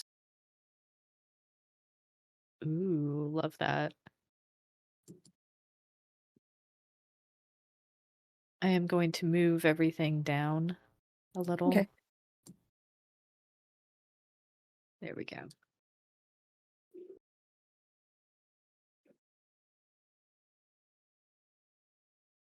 Cool.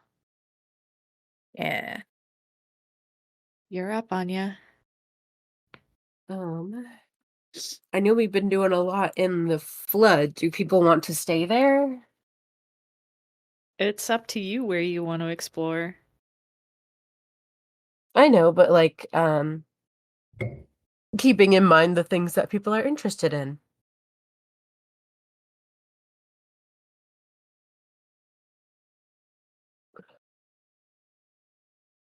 I mean, I think it's all pretty interesting. If you're feeling a call to the flood, I would love to know what you're thinking. Is that you saying you want to go back to the flood? Sure. um, okay, we can. Because otherwise my instinct would be to go to the rise. So if we want to go to the flood,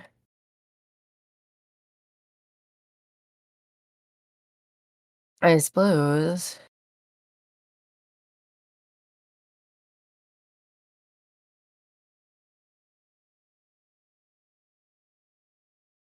Mm.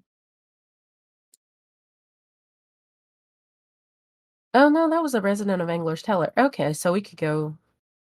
Okay, well then yeah, I want to go to the Silver Lining Lounge. I didn't realize the Angler's Tower just goes so hand in hand with Hollow's Edge that I was like, all that took place in the flood, right?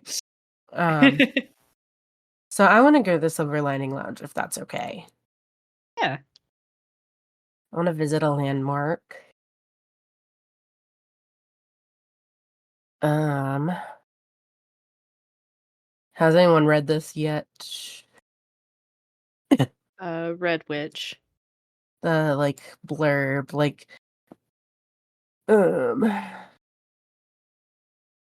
let's see. So visit a new landmark, take a blank index card and write L on top. Blah, blah, blah. Oh, I'm making a new one. I thought I was visiting an existing one. You can have a resident that's a part of the existing one if that's what you want to do.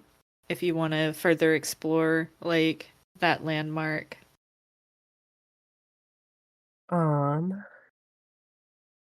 I kind of do. Yeah, so I guess we'll meet another resident. I guess it doesn't hurt to have 3 residents.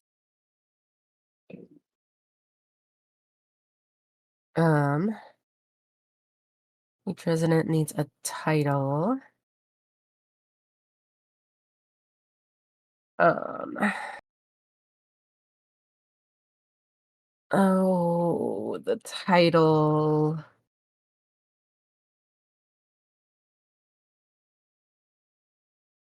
The hmm.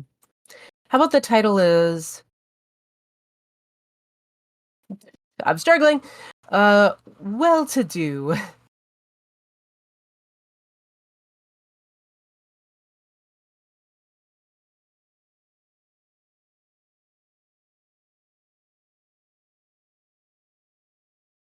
Da, da, da, da. Right there, the pronouns next to that. Let's get a she, her, well-to-do. Okay.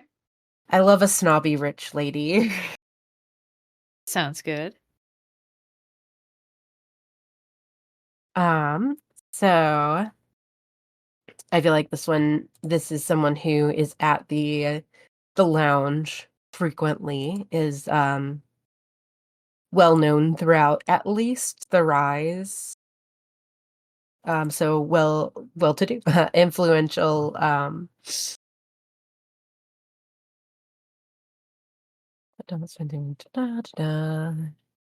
A true name. Okay, so now we need a short scene with this person at the lounge.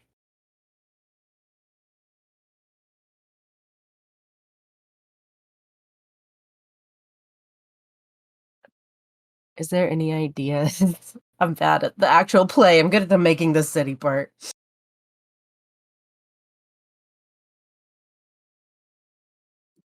Um so what does well-to-do do at the lounge? Like is well-to-do an employee? Like is she like a lounge singer or something like that, or is she just a somebody who frequents it?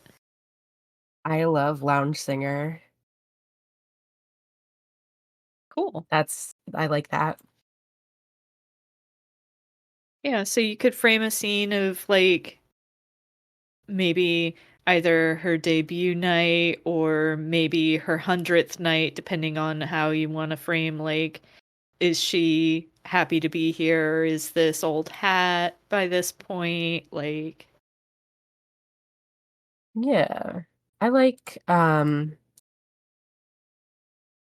the 100th night idea. okay.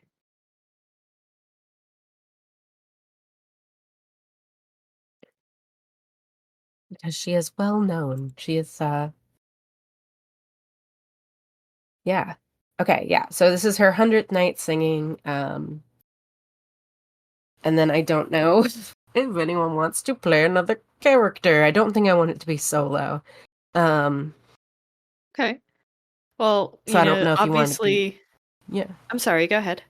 No, no, no. I will blip. Um, so it could be like she may have an adoring crowd. Um,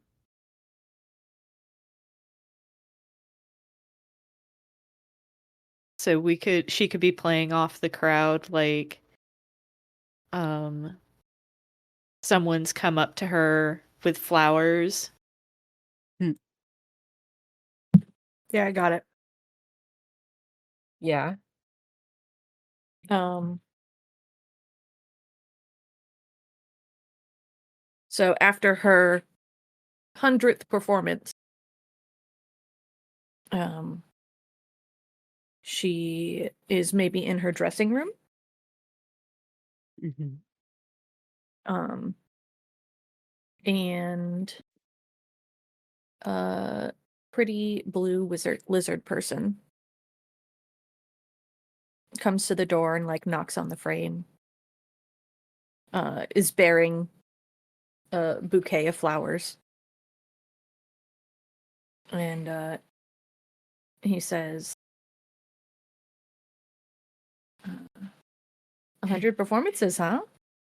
That's quite the accomplishment. Oh, darling, I'm very good at what I do, so of course they would want me to continue.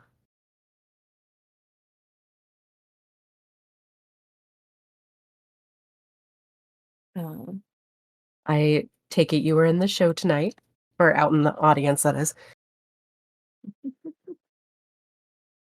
uh, uh, tonight, yes, uh, was just watching. Um, Oh, it's giving stalker, but go on.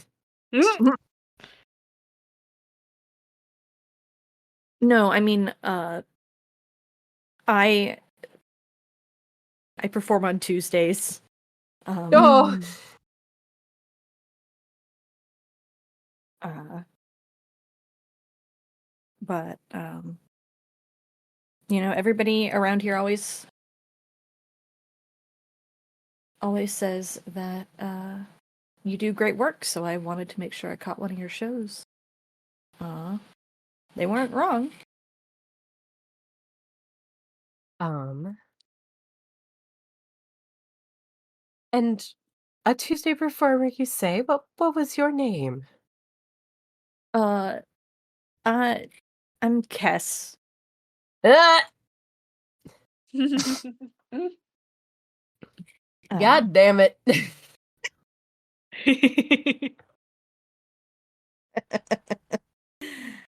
um, uh, do you have any advice for uh struggling artists like myself? Oh dear, I'm so sorry to hear that. Um, I think despite her cocky nature, she would still want to help an up and comer. Mm-hmm. So, uh, you just have to let go of anything that you're feeling beforehand. Be present. Enjoy this. And of course, do your warm-ups. Of course.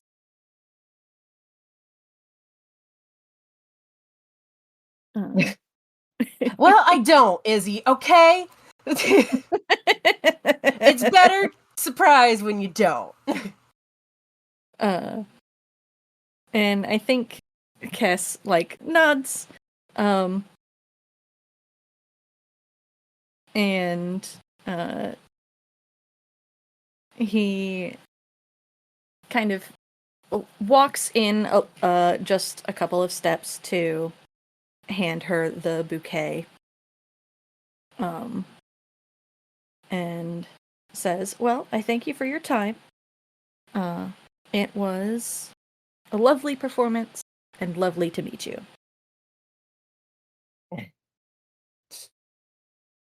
Thank you, dear.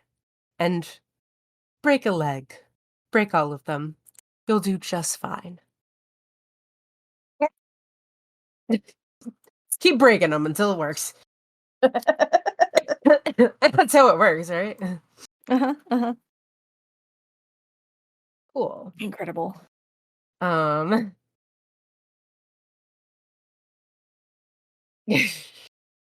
She's snooty and has a lot of confidence, but she's also helpful. Her true name is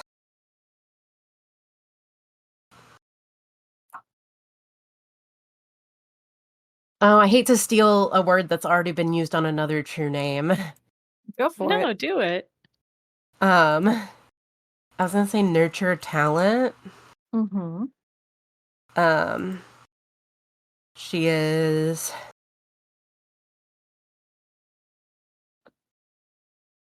know your worth. Um,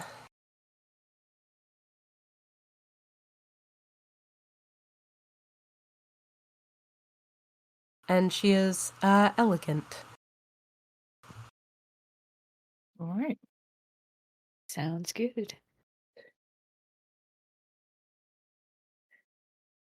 With that, we've reached the end of the round. Do we want to take a break before the next round, or? Well, we got to do an event. Oh, that's right. Yeah, we do got to do an event. Thank you for that. Holding an event. After everyone has wandered the city during the current round, the player who first declared the compass finishes the round by creating an event that changes or alters the city in some way. Your event should be related to the compass that you set at the beginning of the round or to a card that was played during the round. Events are a good way to tie up loose ends on questions that arose during a round. However, an event can also be a chance to highlight an aspect of the compass that was unexplored or to recontextualize other elements of the city that were discovered during play. An event is always connected to a neighborhood landmark or resident. On your turn, describe the event in a sentence or two, then choose the one card on the table that it most closely relates to. Something has changed within the community. What is it? If it isn't already clear, explain how this event serves as a connecting point between the card you have chosen and the compass currently in play. I don't know how we're going to take an index card and fold it in half vertically tinted upright. Write a quick summary of the event on one side, place the event card tinted upright on the card it's attached to. Let's see. An event might affect multiple residents, landmarks, or even multiple neighborhoods. However, choose the one card in play that best corresponds to the event. If you're having trouble deciding, try to localize your focus. Even if a festival spans the entire city, consider examining the impact on a single neighborhood.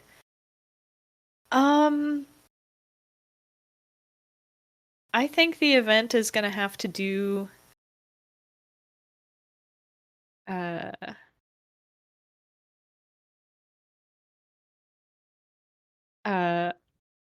I think the event is going to have to do with the Silver Lining Lounge. Mm-hmm. It Sounds like a good is, place to have an event. yeah, it's a fancy party, obviously. But I mean, like, I think it might be like a holiday party, like some local holiday, and that results in partying, or maybe it's like a New Year's party or something like that. Uh, and I think the reason why it's related to the Silver Lining Lounge is someone's fortunes change there. Ooh. Um,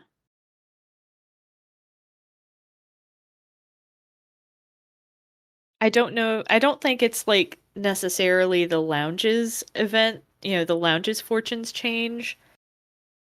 But this is the kind of thing where like you brush shoulders with the right person and you can change your status, Mhm. networking, that kind of thing. Okay. And then each player gets a chance to respond to the event by taking on a voice of the city. In doing so, the players are not embodying specific residents, but rather the myriad perspectives and viewpoints of the community, especially members of the city who may be impacted by the event. Once the person who chose the compass has created the event, start with the player to their left, which I guess we're going with Danielle, and move clockwise around the table. As a voice of the city, each player does one of the 3 following actions. Ask a question about the origins, implications, or repercussions of the event. The question is always rhetorical. Let it hang in the air. State an opinion in 1 or 2 sentences that some members of the community hold towards the event. Show a consequence in a sentence or two of people in the city reacting to the event. A consequence can be made about a specific resident or more abstractly about the community at large.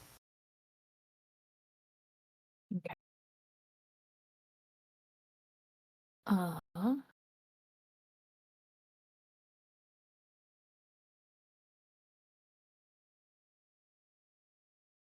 I think I'm going to ask a question. Mm-hmm. And my question is, who isn't invited?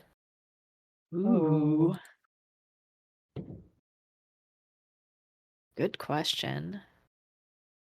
Anya. Okay. Um, I would like to, I guess, state an opinion. Mm-hmm. Okay. Um,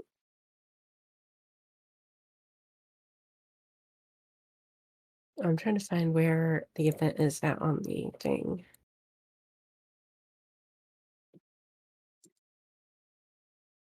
I don't think Danielle's like finished typing, so I don't think it'll show up in our Oh, I can role see it on the plays. stream though. Cool. Yes. Um,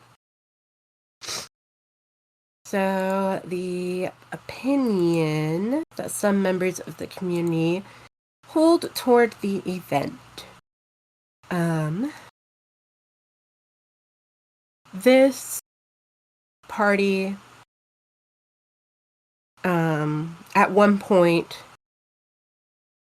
was started for a reason, but it has lost that meaning over time.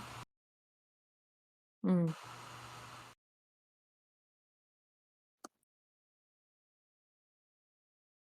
Hmm.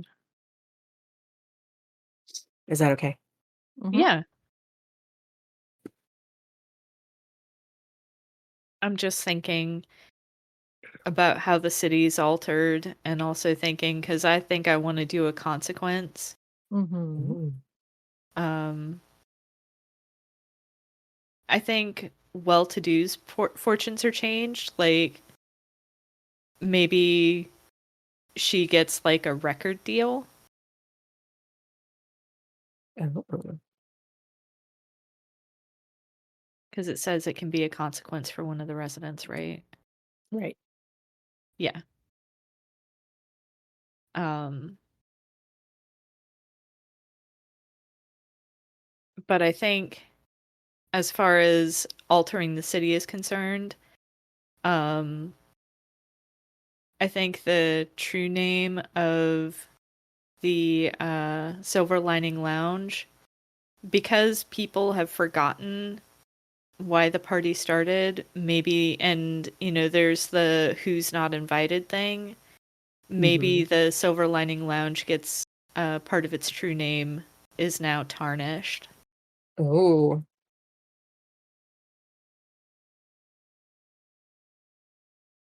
And oop.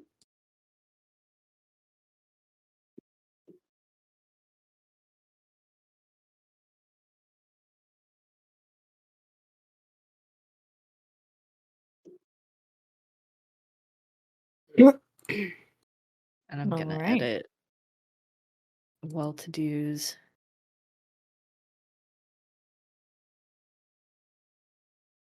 To note that she has a record deal now. Mhm. She had a great night, if no one else did. Yeah. Okay, now we decide if we want to take a quick break or if we want to continue to the next round. I'm okay, but I'm fine either way.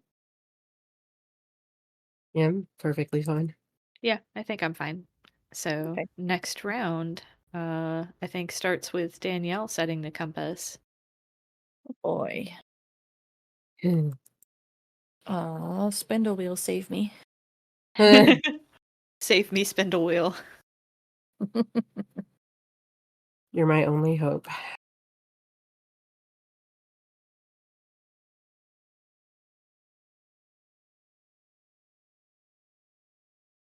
Okay, I pulled Chimney Phoenix, a self-made haven, a hope rekindled with each incoming guest. Or heirlooms forsaken beneath rubble and ash, tragedy papered over. So I think I want my compass to be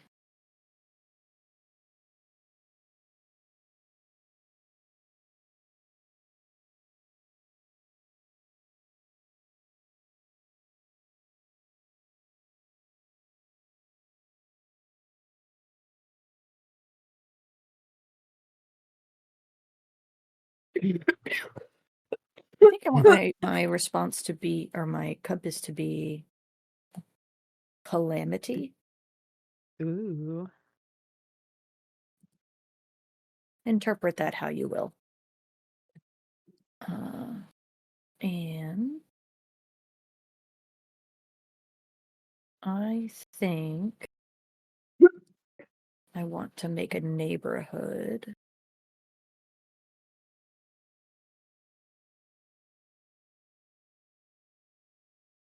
Oh, wait.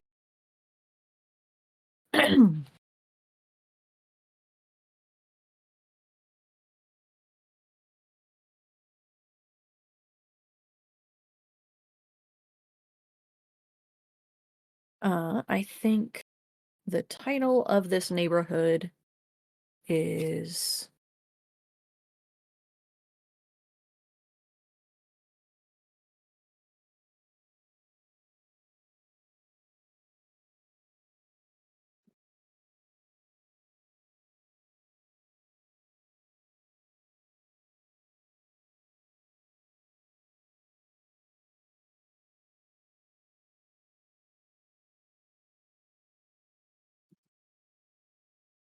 cat. Um,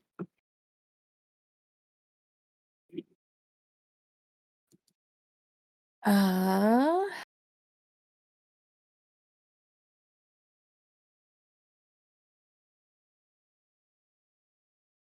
think it is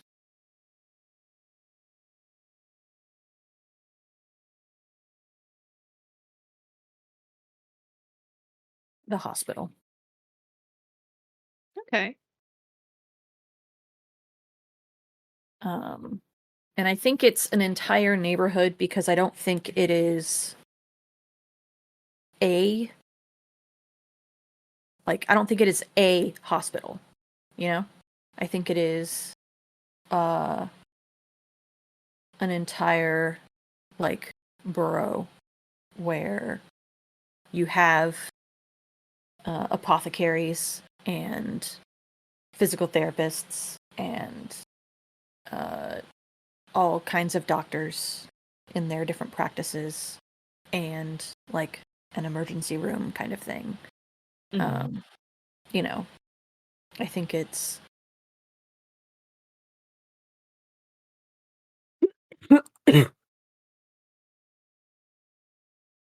I think this is where people go if they need healing.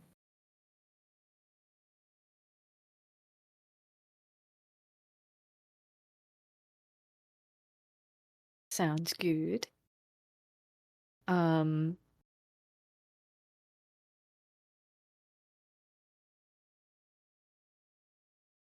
do you think that, and I guess maybe this isn't necessarily the neighborhood specifically, but do you think that there's like socialized medicine in this setting? Yes. Okay. Um I think regardless of whatever else they're doing with their economy, uh they have renewable energy in the form of lightning and sunlight. And I think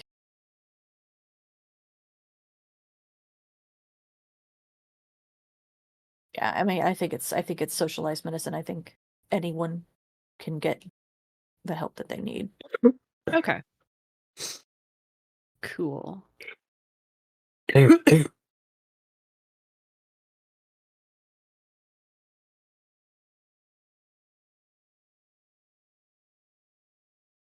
I think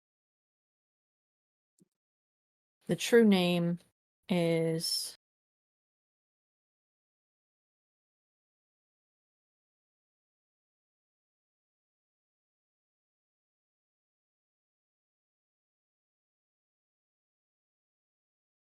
Sharp Smells and Gentle Murmurs.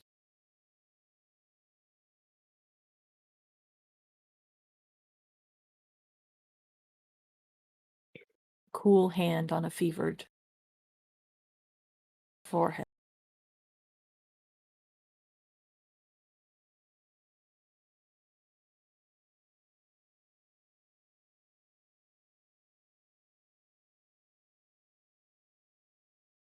There. It Hell was yeah. supposed to be easier. It wasn't. Mm,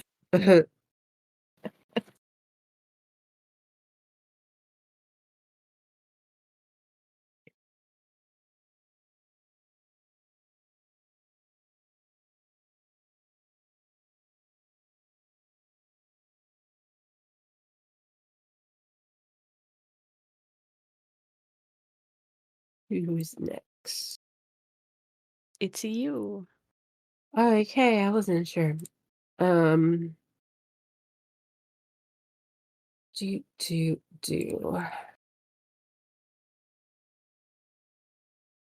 I would like. Oh God, that help. I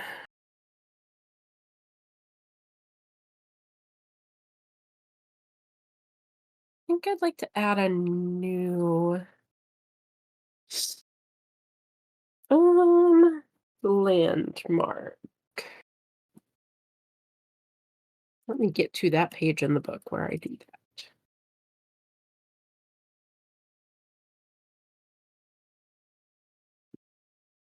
So, which neighborhood do I want to add a landmark to?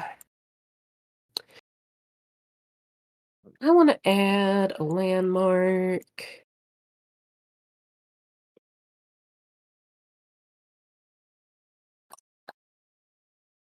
I'm sorry, I should have thought about this sooner. Um, No, you're good. how about to the flood?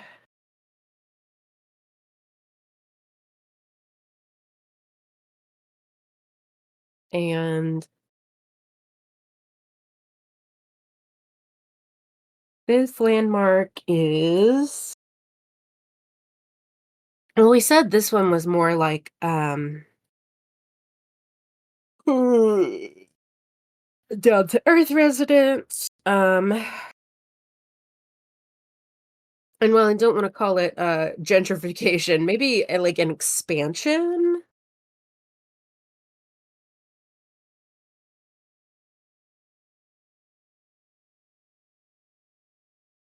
So yeah, the landmark is the expansion.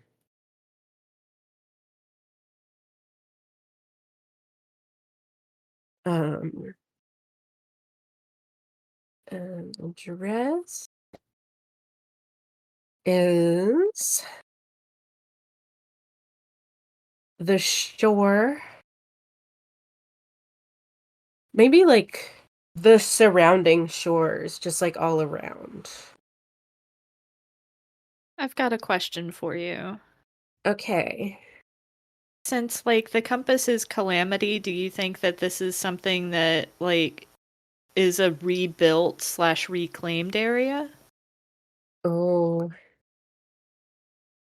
like, I need to ask a follow-up. Like, they are building over a rebuilt or reclaimed area, or they're like using it to like incorporating it? Like maybe something happened, like maybe there was a fire or something and they're reclaiming it, and in part of reclaiming is gentrifying the area. Yeah. And I don't know that it's full gentrification, right? Like, Yeah. I think it's viewed as a way to make life a little bit better for those residents that aren't fully aquatic, for those residents that do spend time on land, or even for those that maybe don't spend any time in water. Mhm. Because if it had been destroyed up until now, they hadn't really had a place that was theirs. Okay. Um,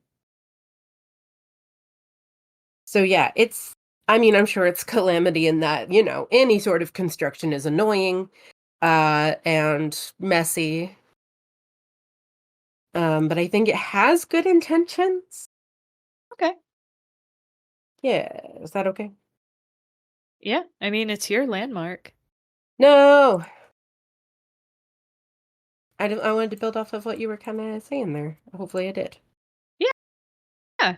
I did. I was just saying you've got final say over it. You don't have to ask for my approval.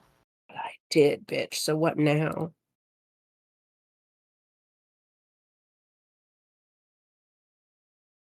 Yeah. So that's that.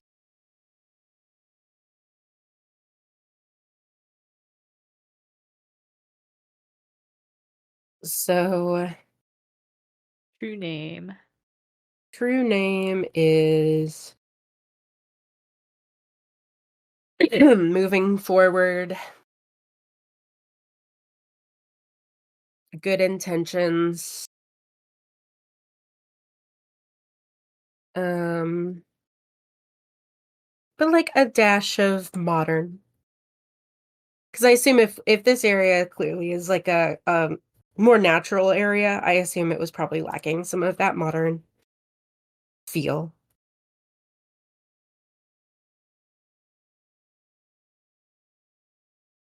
I'm gonna die if that's okay. Please don't. Too bad.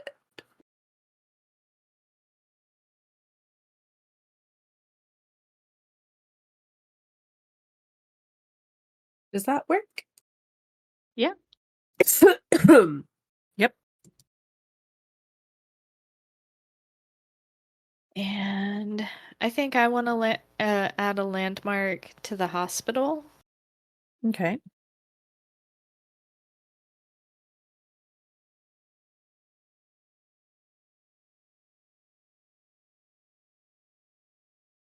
Um,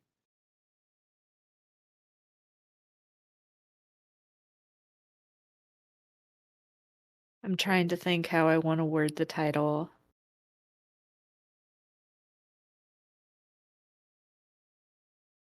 Uh,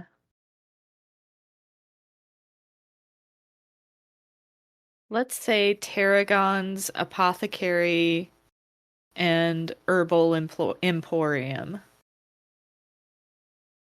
I wanted there to be Emporium in there somewhere. Mhm. It's pretty good. Yep.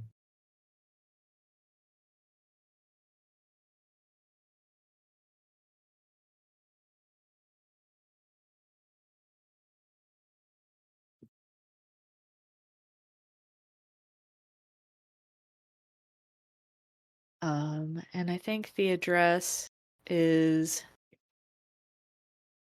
1587 uh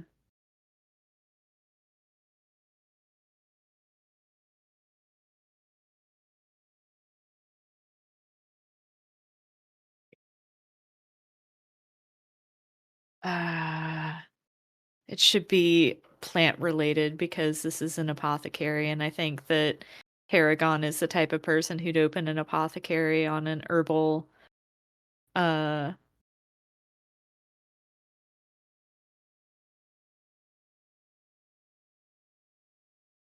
Heather Grove Drive.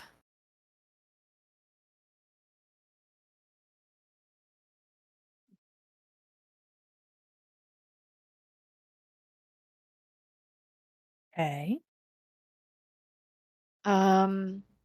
And I think the vibe for this apothecary, like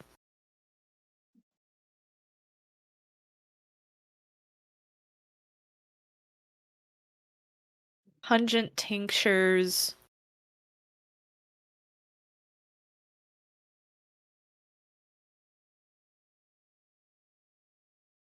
and a mortar and pestle that never stays still.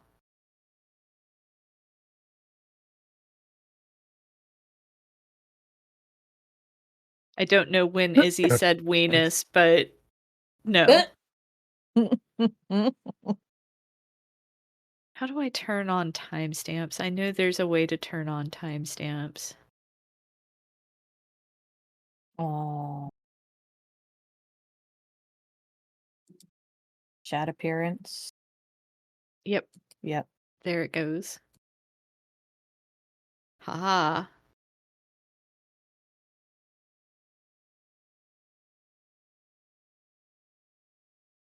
And that be me landmark. Okay. So we have another event. I think it makes sense if this event is a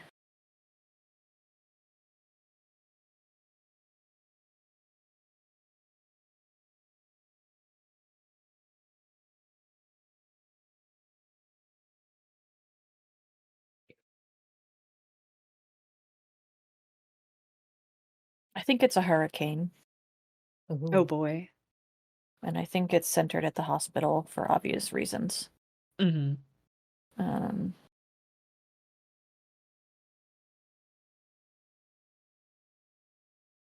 um,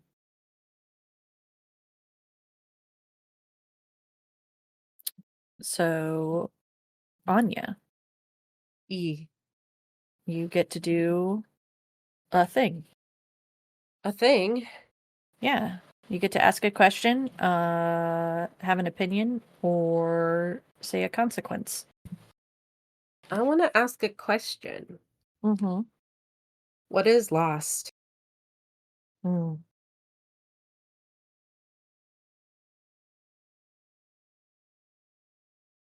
I also want to ask a question. Mm-hmm. Who pays the price?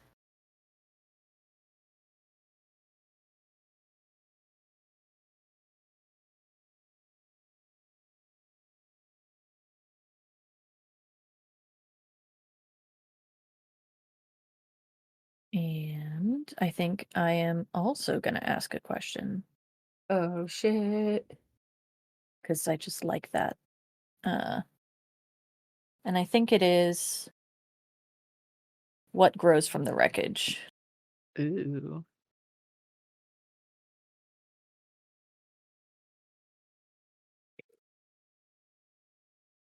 Nice. Tidy. Very, And that very means, good. And that means we have time for another round. Oh shit! Starting with I- Anya. I would like to All take right. a quick break. bio. Okay. Yeah, That's quick. totally fine because I gotta figure out a thing. Okie dokie. Like, it shouldn't take me more than 5 minutes. I've just been chugging soda, so. Okay. We will be back shortly. Okay.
I return. Hello.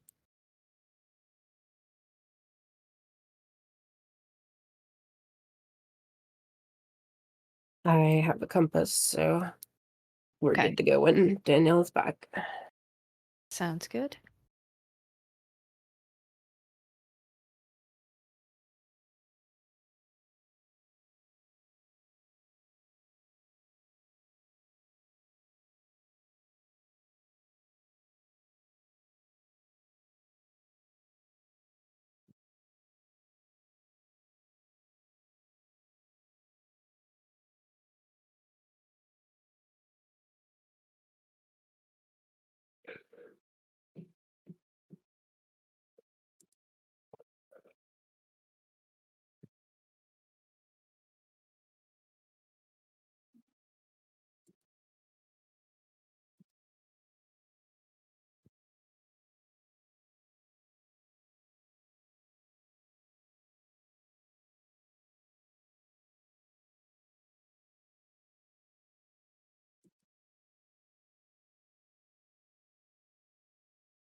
I return. Welcome Hello. back. I am ready. I too am ready. To answer your question, August, yes, I do each want to do a compass and then wrap up. Okay. Yeah. I think that's a great way to do it. Okay. Ready? Ready. Oh, ye.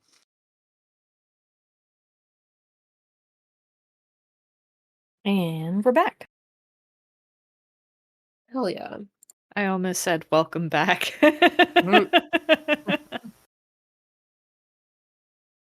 All right. Well, Anya, you said you have a wow. compass? Yes, while we were gone, I did manage to come up with a compass. Hell yeah.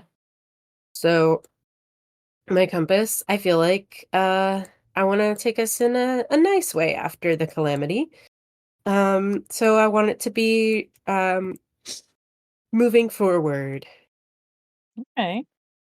I was tempted to go with like regrowth or something, but I don't know if that's just too telling us what direction to go in, so maybe moving forward is better for that. All right. Sounds good. Word. Hell yeah. You do get to explore the city first. Oh, I didn't realize that. I thought it was, yep, okay. So I would like to.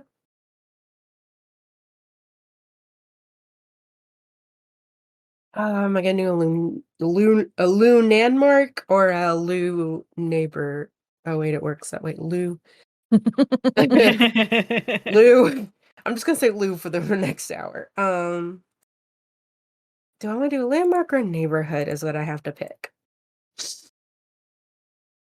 I think I want to do a landmark. And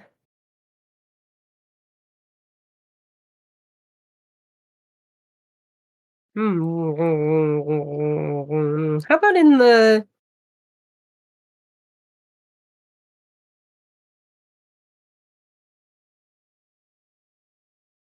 hospital or fall or rise? I guess it makes sense to pick up where we left off. Or no, let's go to the. Okay, rise or fall. Let's go to the rise. Okay. Okay. This landmark is.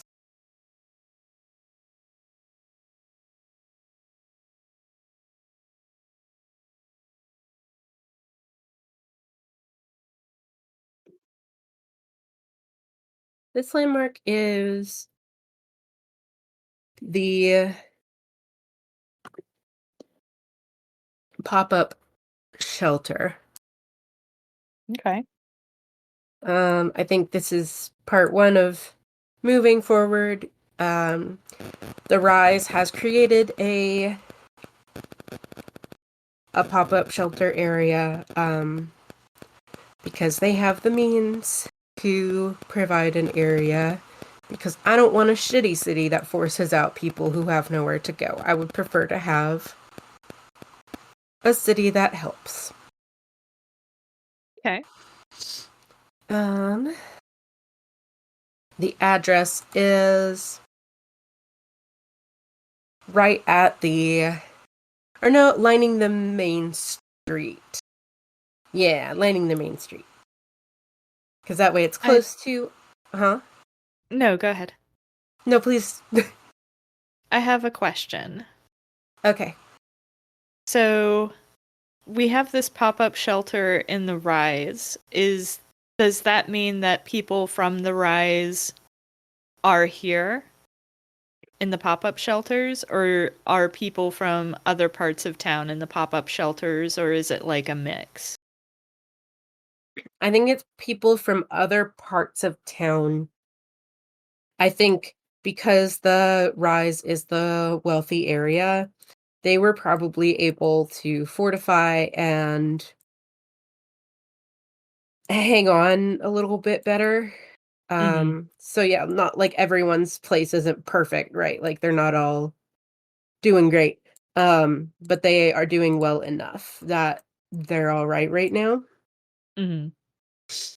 So this is those from other places, from the fall and from the flood, and probably some workers from the hospital.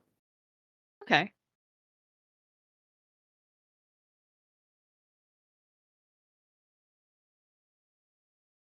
Yeah. Um, any other questions? Otherwise, I will pick a true name. Go for it. A true name will be a helping hand. Um, I want something that like hints at like you can still go to New Orleans today and see remnants of Hurricane Katrina. It's not just over.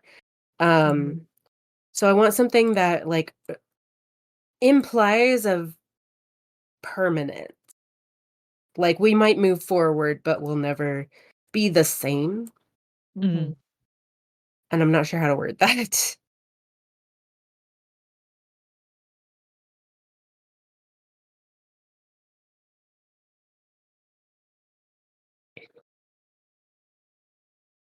Um,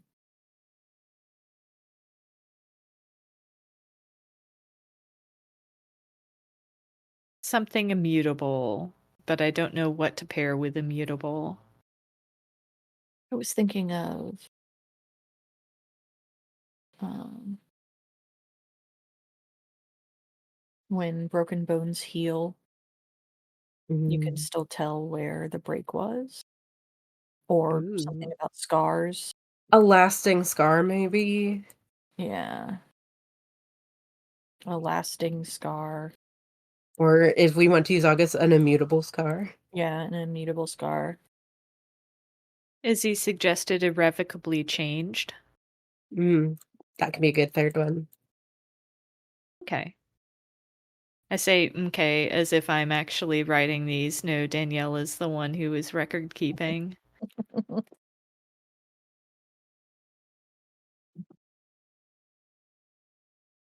Okay. Ugh. So yeah. Word.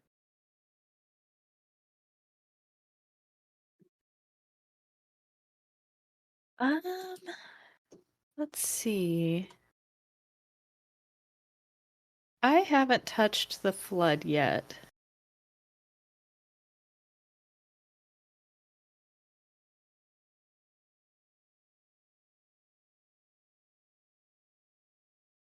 Uh,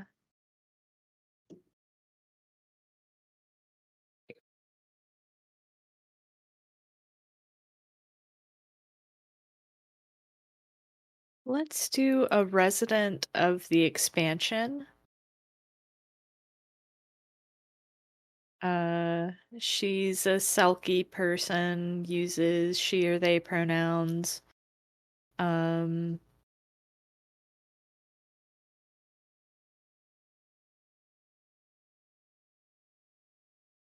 I think uh she's a newcomer to the area. Like I think maybe like she was able to maybe she came from somewhere else that was damaged and she's starting over here. Uh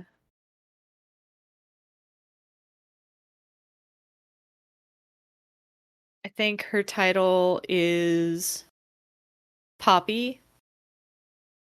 Oh. And let's see, what else do I describe about resident?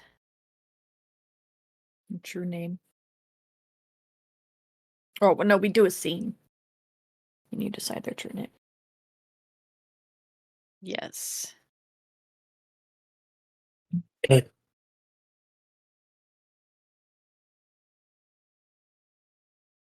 Um,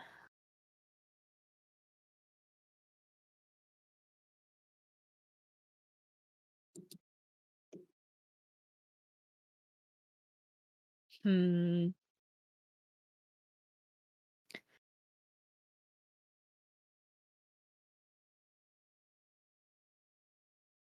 I don't know. Like, part of me, because I'm imagining Poppy as being a kind of bubbly and happy person, and so part of me wants Poppy to interact with Father Deep, but it's Residence's Hollow's Edge, and the game suggests keeping the vignette near the landmark that the residents attached to. So Right. maybe this is Poppy meeting their new neighbors. Okay. Um, so if one of I don't know, is it more interesting for Poppy to be the one going out there, or is it more interesting for there to be a welcome wagon with like the casserole or the cookies slash brownies? Which place is this in? This is Again? in the expansion in the flood. Um,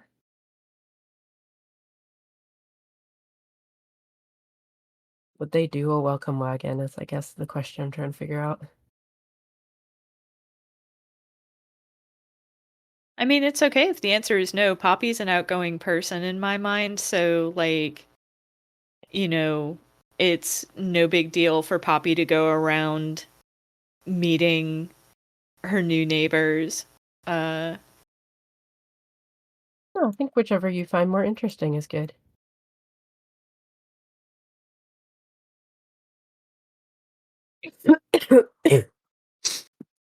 yeah, let's do Poppy going around to introduce themselves. Um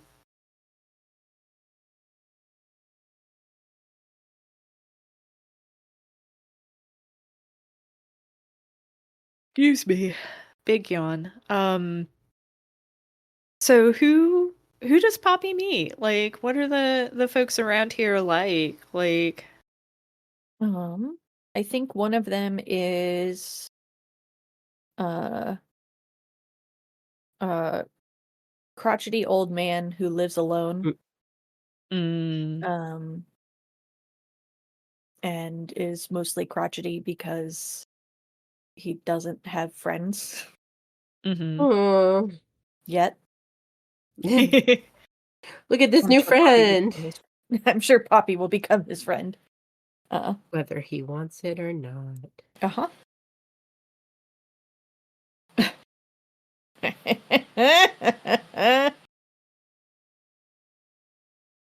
Is he's calling you out, August? Oh God. Mm. Listen. Sometimes you Listening. play characters that are wish fulfillment. And that's okay. Um yeah, so Poppy comes by. I think she's got the cookies uh and is just like, "Hey, hon."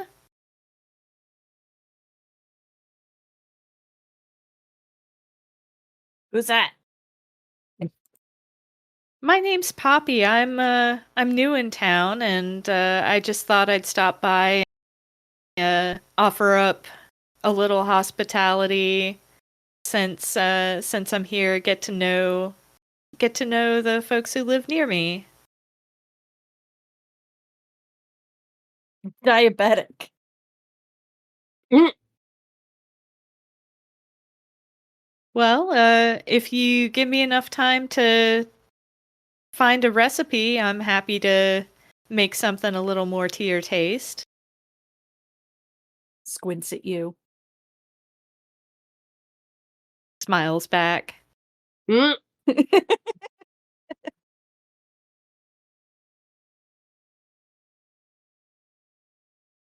You living alone?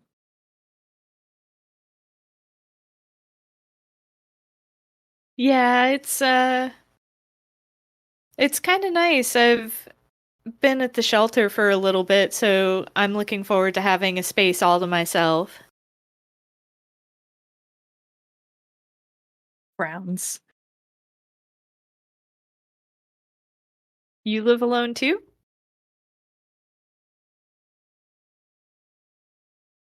Yeah, kids don't Hmm. visit anymore.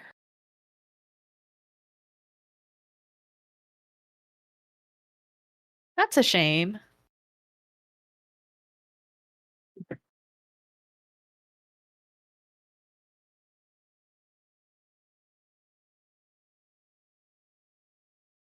I think one part of her true name is gonna be aggressively sunny. Mm.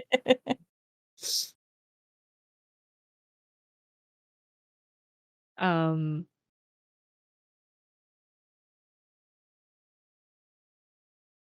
and she is like, since I'm new here, do you have any recommendations for things to do in the area? Things you like to see or do? uh I love to see you leaving me the fuck alone. uh frowns again. You remind me of my daughter. Uh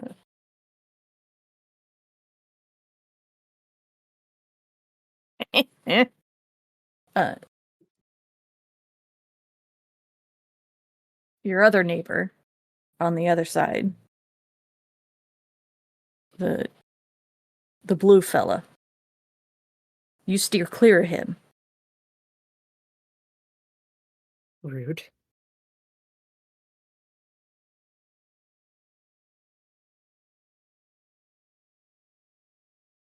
Trying to think of how Poppy phrases this. I think in a very cheerful voice, she's like, "Oh no, is he an axe murderer?" Good. Worse, he's a flirt. My God. Oh, Well, I gotta go see him now. Bye. I will keep that in mind. I think that's a good place to end the vignette. And I think another part of her true name is um oh fuck. I just lost the word. Um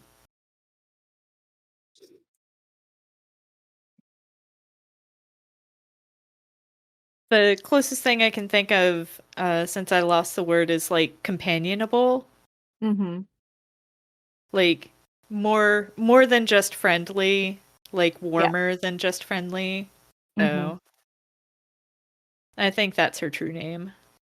Yeah.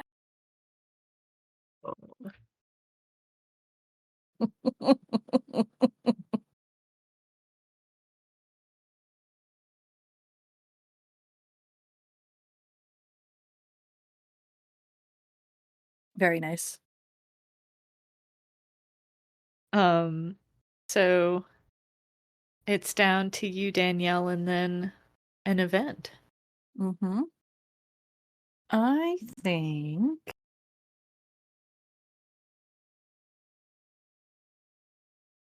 I think I am going to do a resident. And I think the resident I'm going to create is Tarragon. Hell yeah.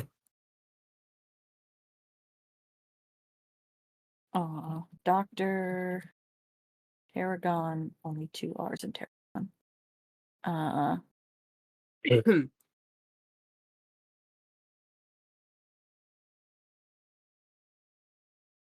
uh, Sniped. Uses they, them pronouns. And they are an apothecary and midwife and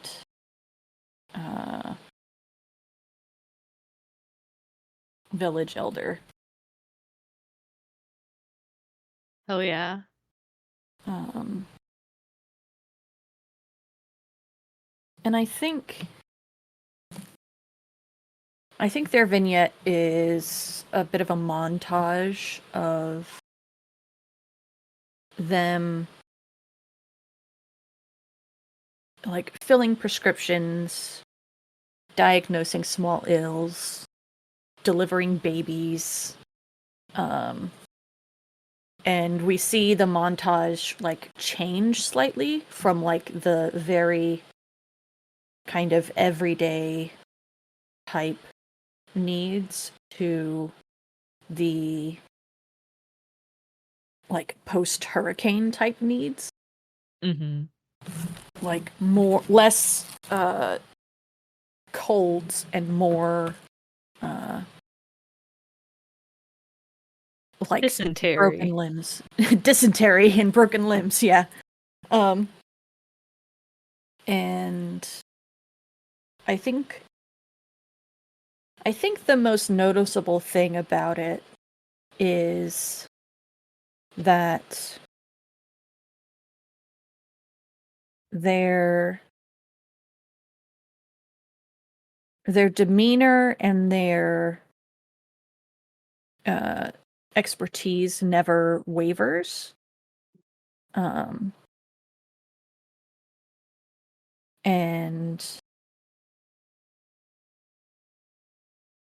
at the end of the montage, I think we see them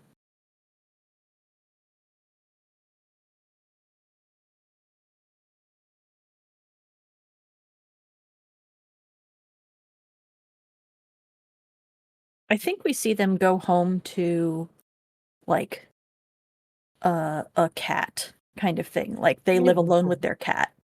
And it's a very close, quiet kind of home. That is kind of in contrast to the vast number of people that they help during the day. So I think their true name is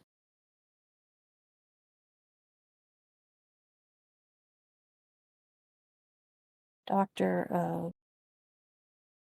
Hope and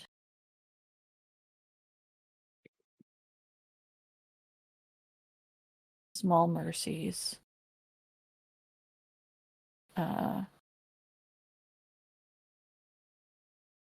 Lover of small joys. Hell yeah.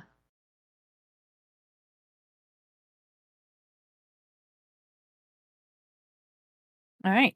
Now we get an event. An event. Yeah. Izzy in the chat says Marius's more ethical cousin. Mm.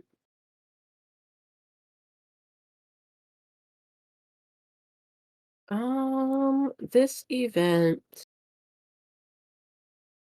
This event can happen in the flood. Okay. I don't know, part of me wants to end with something just very small and like kind of cozy almost to like bring home the moving forward. Mm-hmm. Do it. Is something like a craft fair stupid? No. Oh. It's so low stakes compared to the literal hurricane we just had.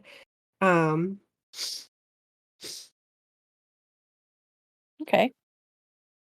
Craft fair. Do you have any other details you want to add? I think it's part also fundraiser Mm-hmm.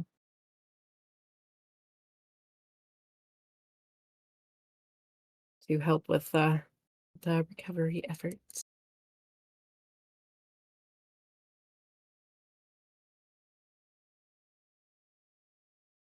All right. August. For my reaction. Mhm. Hmm.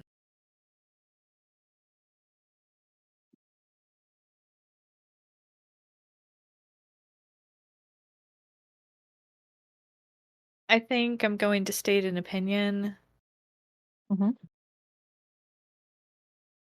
but no, you know what? I was gonna say I'm torn because part of me wants to do one thing, but part of me wants to do another, but we're bringing it home with something cozy and hopeful, so I think No, you that don't have to. You can ruin things.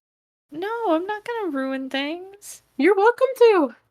No. Like, Um, I think the some of the people view it as a good way to renew goodwill in the city or in the Mhm. flood and bring unity because you have people coming in from all walks of life to come to this craft fair and Mhm. rub elbows and stuff, so it's viewed as a net positive. Mhm.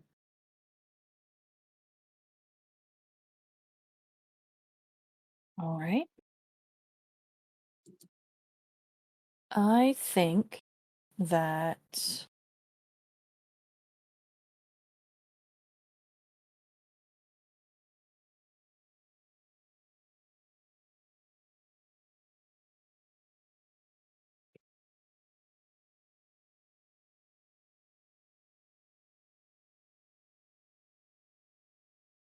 I think that a consequences of this is they are um the like governing body of the flood is able to uh, pull together enough funds for uh, a bunch of like low income housing hmm. um, for people who lost their homes in the hurricane. Very nice. Love it. I also want to do a consequence. I guess in the form of specific resident or two. Mhm. Um, just to close out, I would like a scene or like, a vignette of Poppy taking a knit scarf or blanket, like a lap blanket that she bought at the fair as part of the fundraiser and bringing it to the grouchy old man. Aww.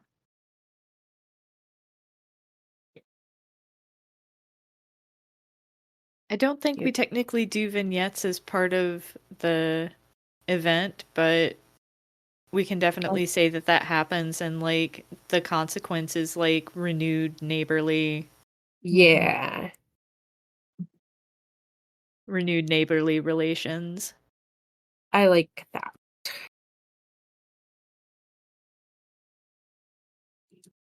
Yeah. Okay. We've all done a compass and I think, you know, we've done we've kind of done what we've wanted to do, so let's end the session. Mm. Once the table feels ready to wind down a session of I'm sorry, did you say street magic? You should play one final round to finish the game. I think that was our final round. Mhm. Uh, shoot. I should have read this before we did the final Oh round. no. Before you It's begin fine. this round, check in with each other. What questions are still unanswered? What aspects of the city do you still want to see more of? Look at the list of compasses you've explored so far and the events that are currently placed on the table. If everyone is gravitating towards one particular theme or idea, consider selecting that to be the final compass. Otherwise, let the final round of play be a free for all without specific compass. I think we were all pretty Yeah. invested in the moving forward, so that's good. However, since the play travels around the table clockwise, as in typical round. During the final round, players may opt to create a neighborhood landmark or resident as normal. However, since no player chose a compass, any player may instead create an event an event for their final turn if they so choose. That's fine. I'm happy with what we did. Yeah. After the final player takes their turn, the session is over. Take time to debrief with your table, go around the table and highlight aspects of the session that you enjoyed and contributions from your fellow players that delighted or surprised you. Thank everyone for your time. Yeah, so thank you all for playing with me. I think that we did a really good job with fleshing out the neighborhoods. I feel like we've got a really clear idea of like the soul of this city. Mm-hmm. And everyone did a good job with that. Mm-hmm. Mm-hmm. I really like the craft fair to close things out. Yeah. Well, thanks. I really like all the characters that were created. I love Poppy and the grumpy old man and just all of our people that came to be. Mm-hmm. Yeah. Good times. Woo! Good times. Woo, we did it. We We did did a it. street magic and created a Hey. city, and we even named it. We remembered to name it right off the bat. We never do that. I know. All right. So thank you for joining us, dear chat. I have been August. You can find me on Blue Sky at harpydora.bsky.social or on Tumblr at strangeharpy. And playing with me today in reverse order has been Anya. I'm still Anya. You still can't find me, but I will tell you that I plan to start the Raven Boys next. Yes. And we have also been joined by Danielle. Hey, I continue to be Danielle, and you can continue to find me on the internet at Redtail Talk 90. Happy birthday, August. Yeah. Thank you. Whoop, whoop, whoop, whoop. I'm turning 40 on Tuesday, and it's scary. So I'm going to eat sushi about it and get a tattoo. Hell yeah. And